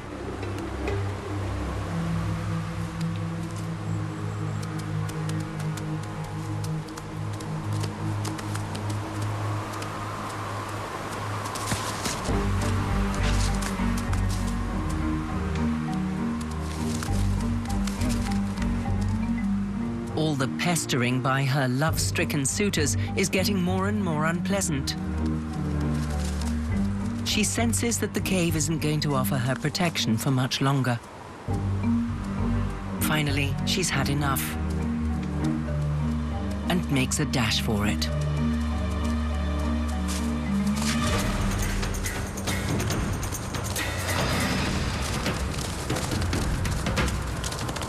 But she can't shake off her admirers. The chase ends in tragedy for the female.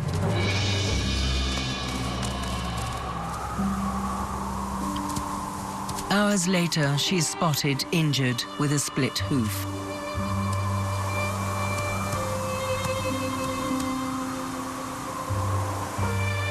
She will only survive this harsh winter if it comes to an end soon.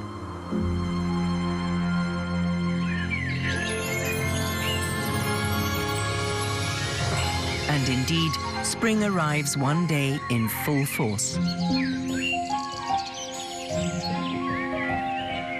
The alpine snowbell is an early harbinger. It starts blossoming under the snow and rings in the spring from there. And with the melting of the snow and ice, everything else follows.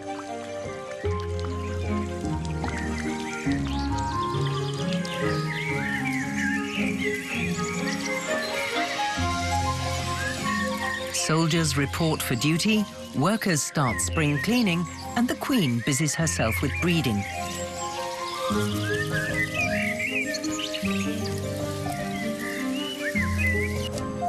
The animals have long forgotten winter. They've forgotten the months of privation, hardship, and torpor. Forgotten, too, are those that have fallen victim to the cold.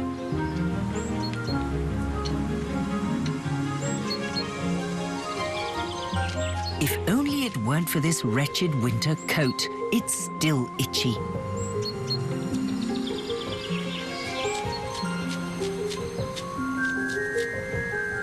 The female chamois and their kids now form herds of up to 30 animals.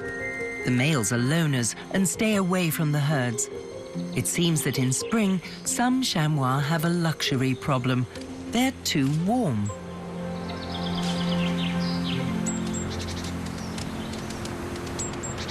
The experienced mothers now want to head for the highlands, where they don't perspire as much, and where food has started to grow in abundance.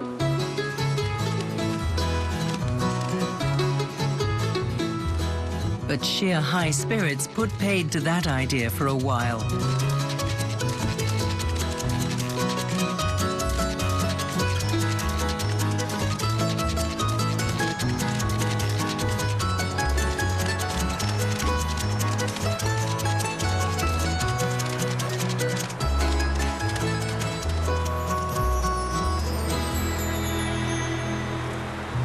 The higher the altitude, the longer the wait for spring and warmth to arrive. The higher regions are still covered in deep snow. Winter seems to want to retain its stranglehold, despite blue skies and sunshine.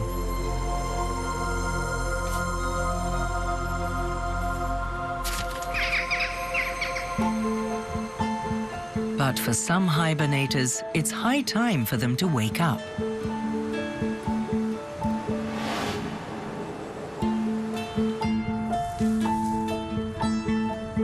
The marmot's summer is so short, they're constantly in a hurry. Some of the males will even mate with females while they're still sleeping.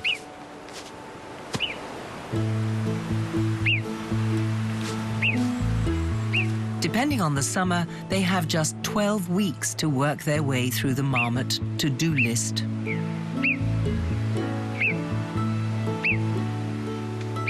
There's hardly any time for lengthy relaxation or sunbathing sessions.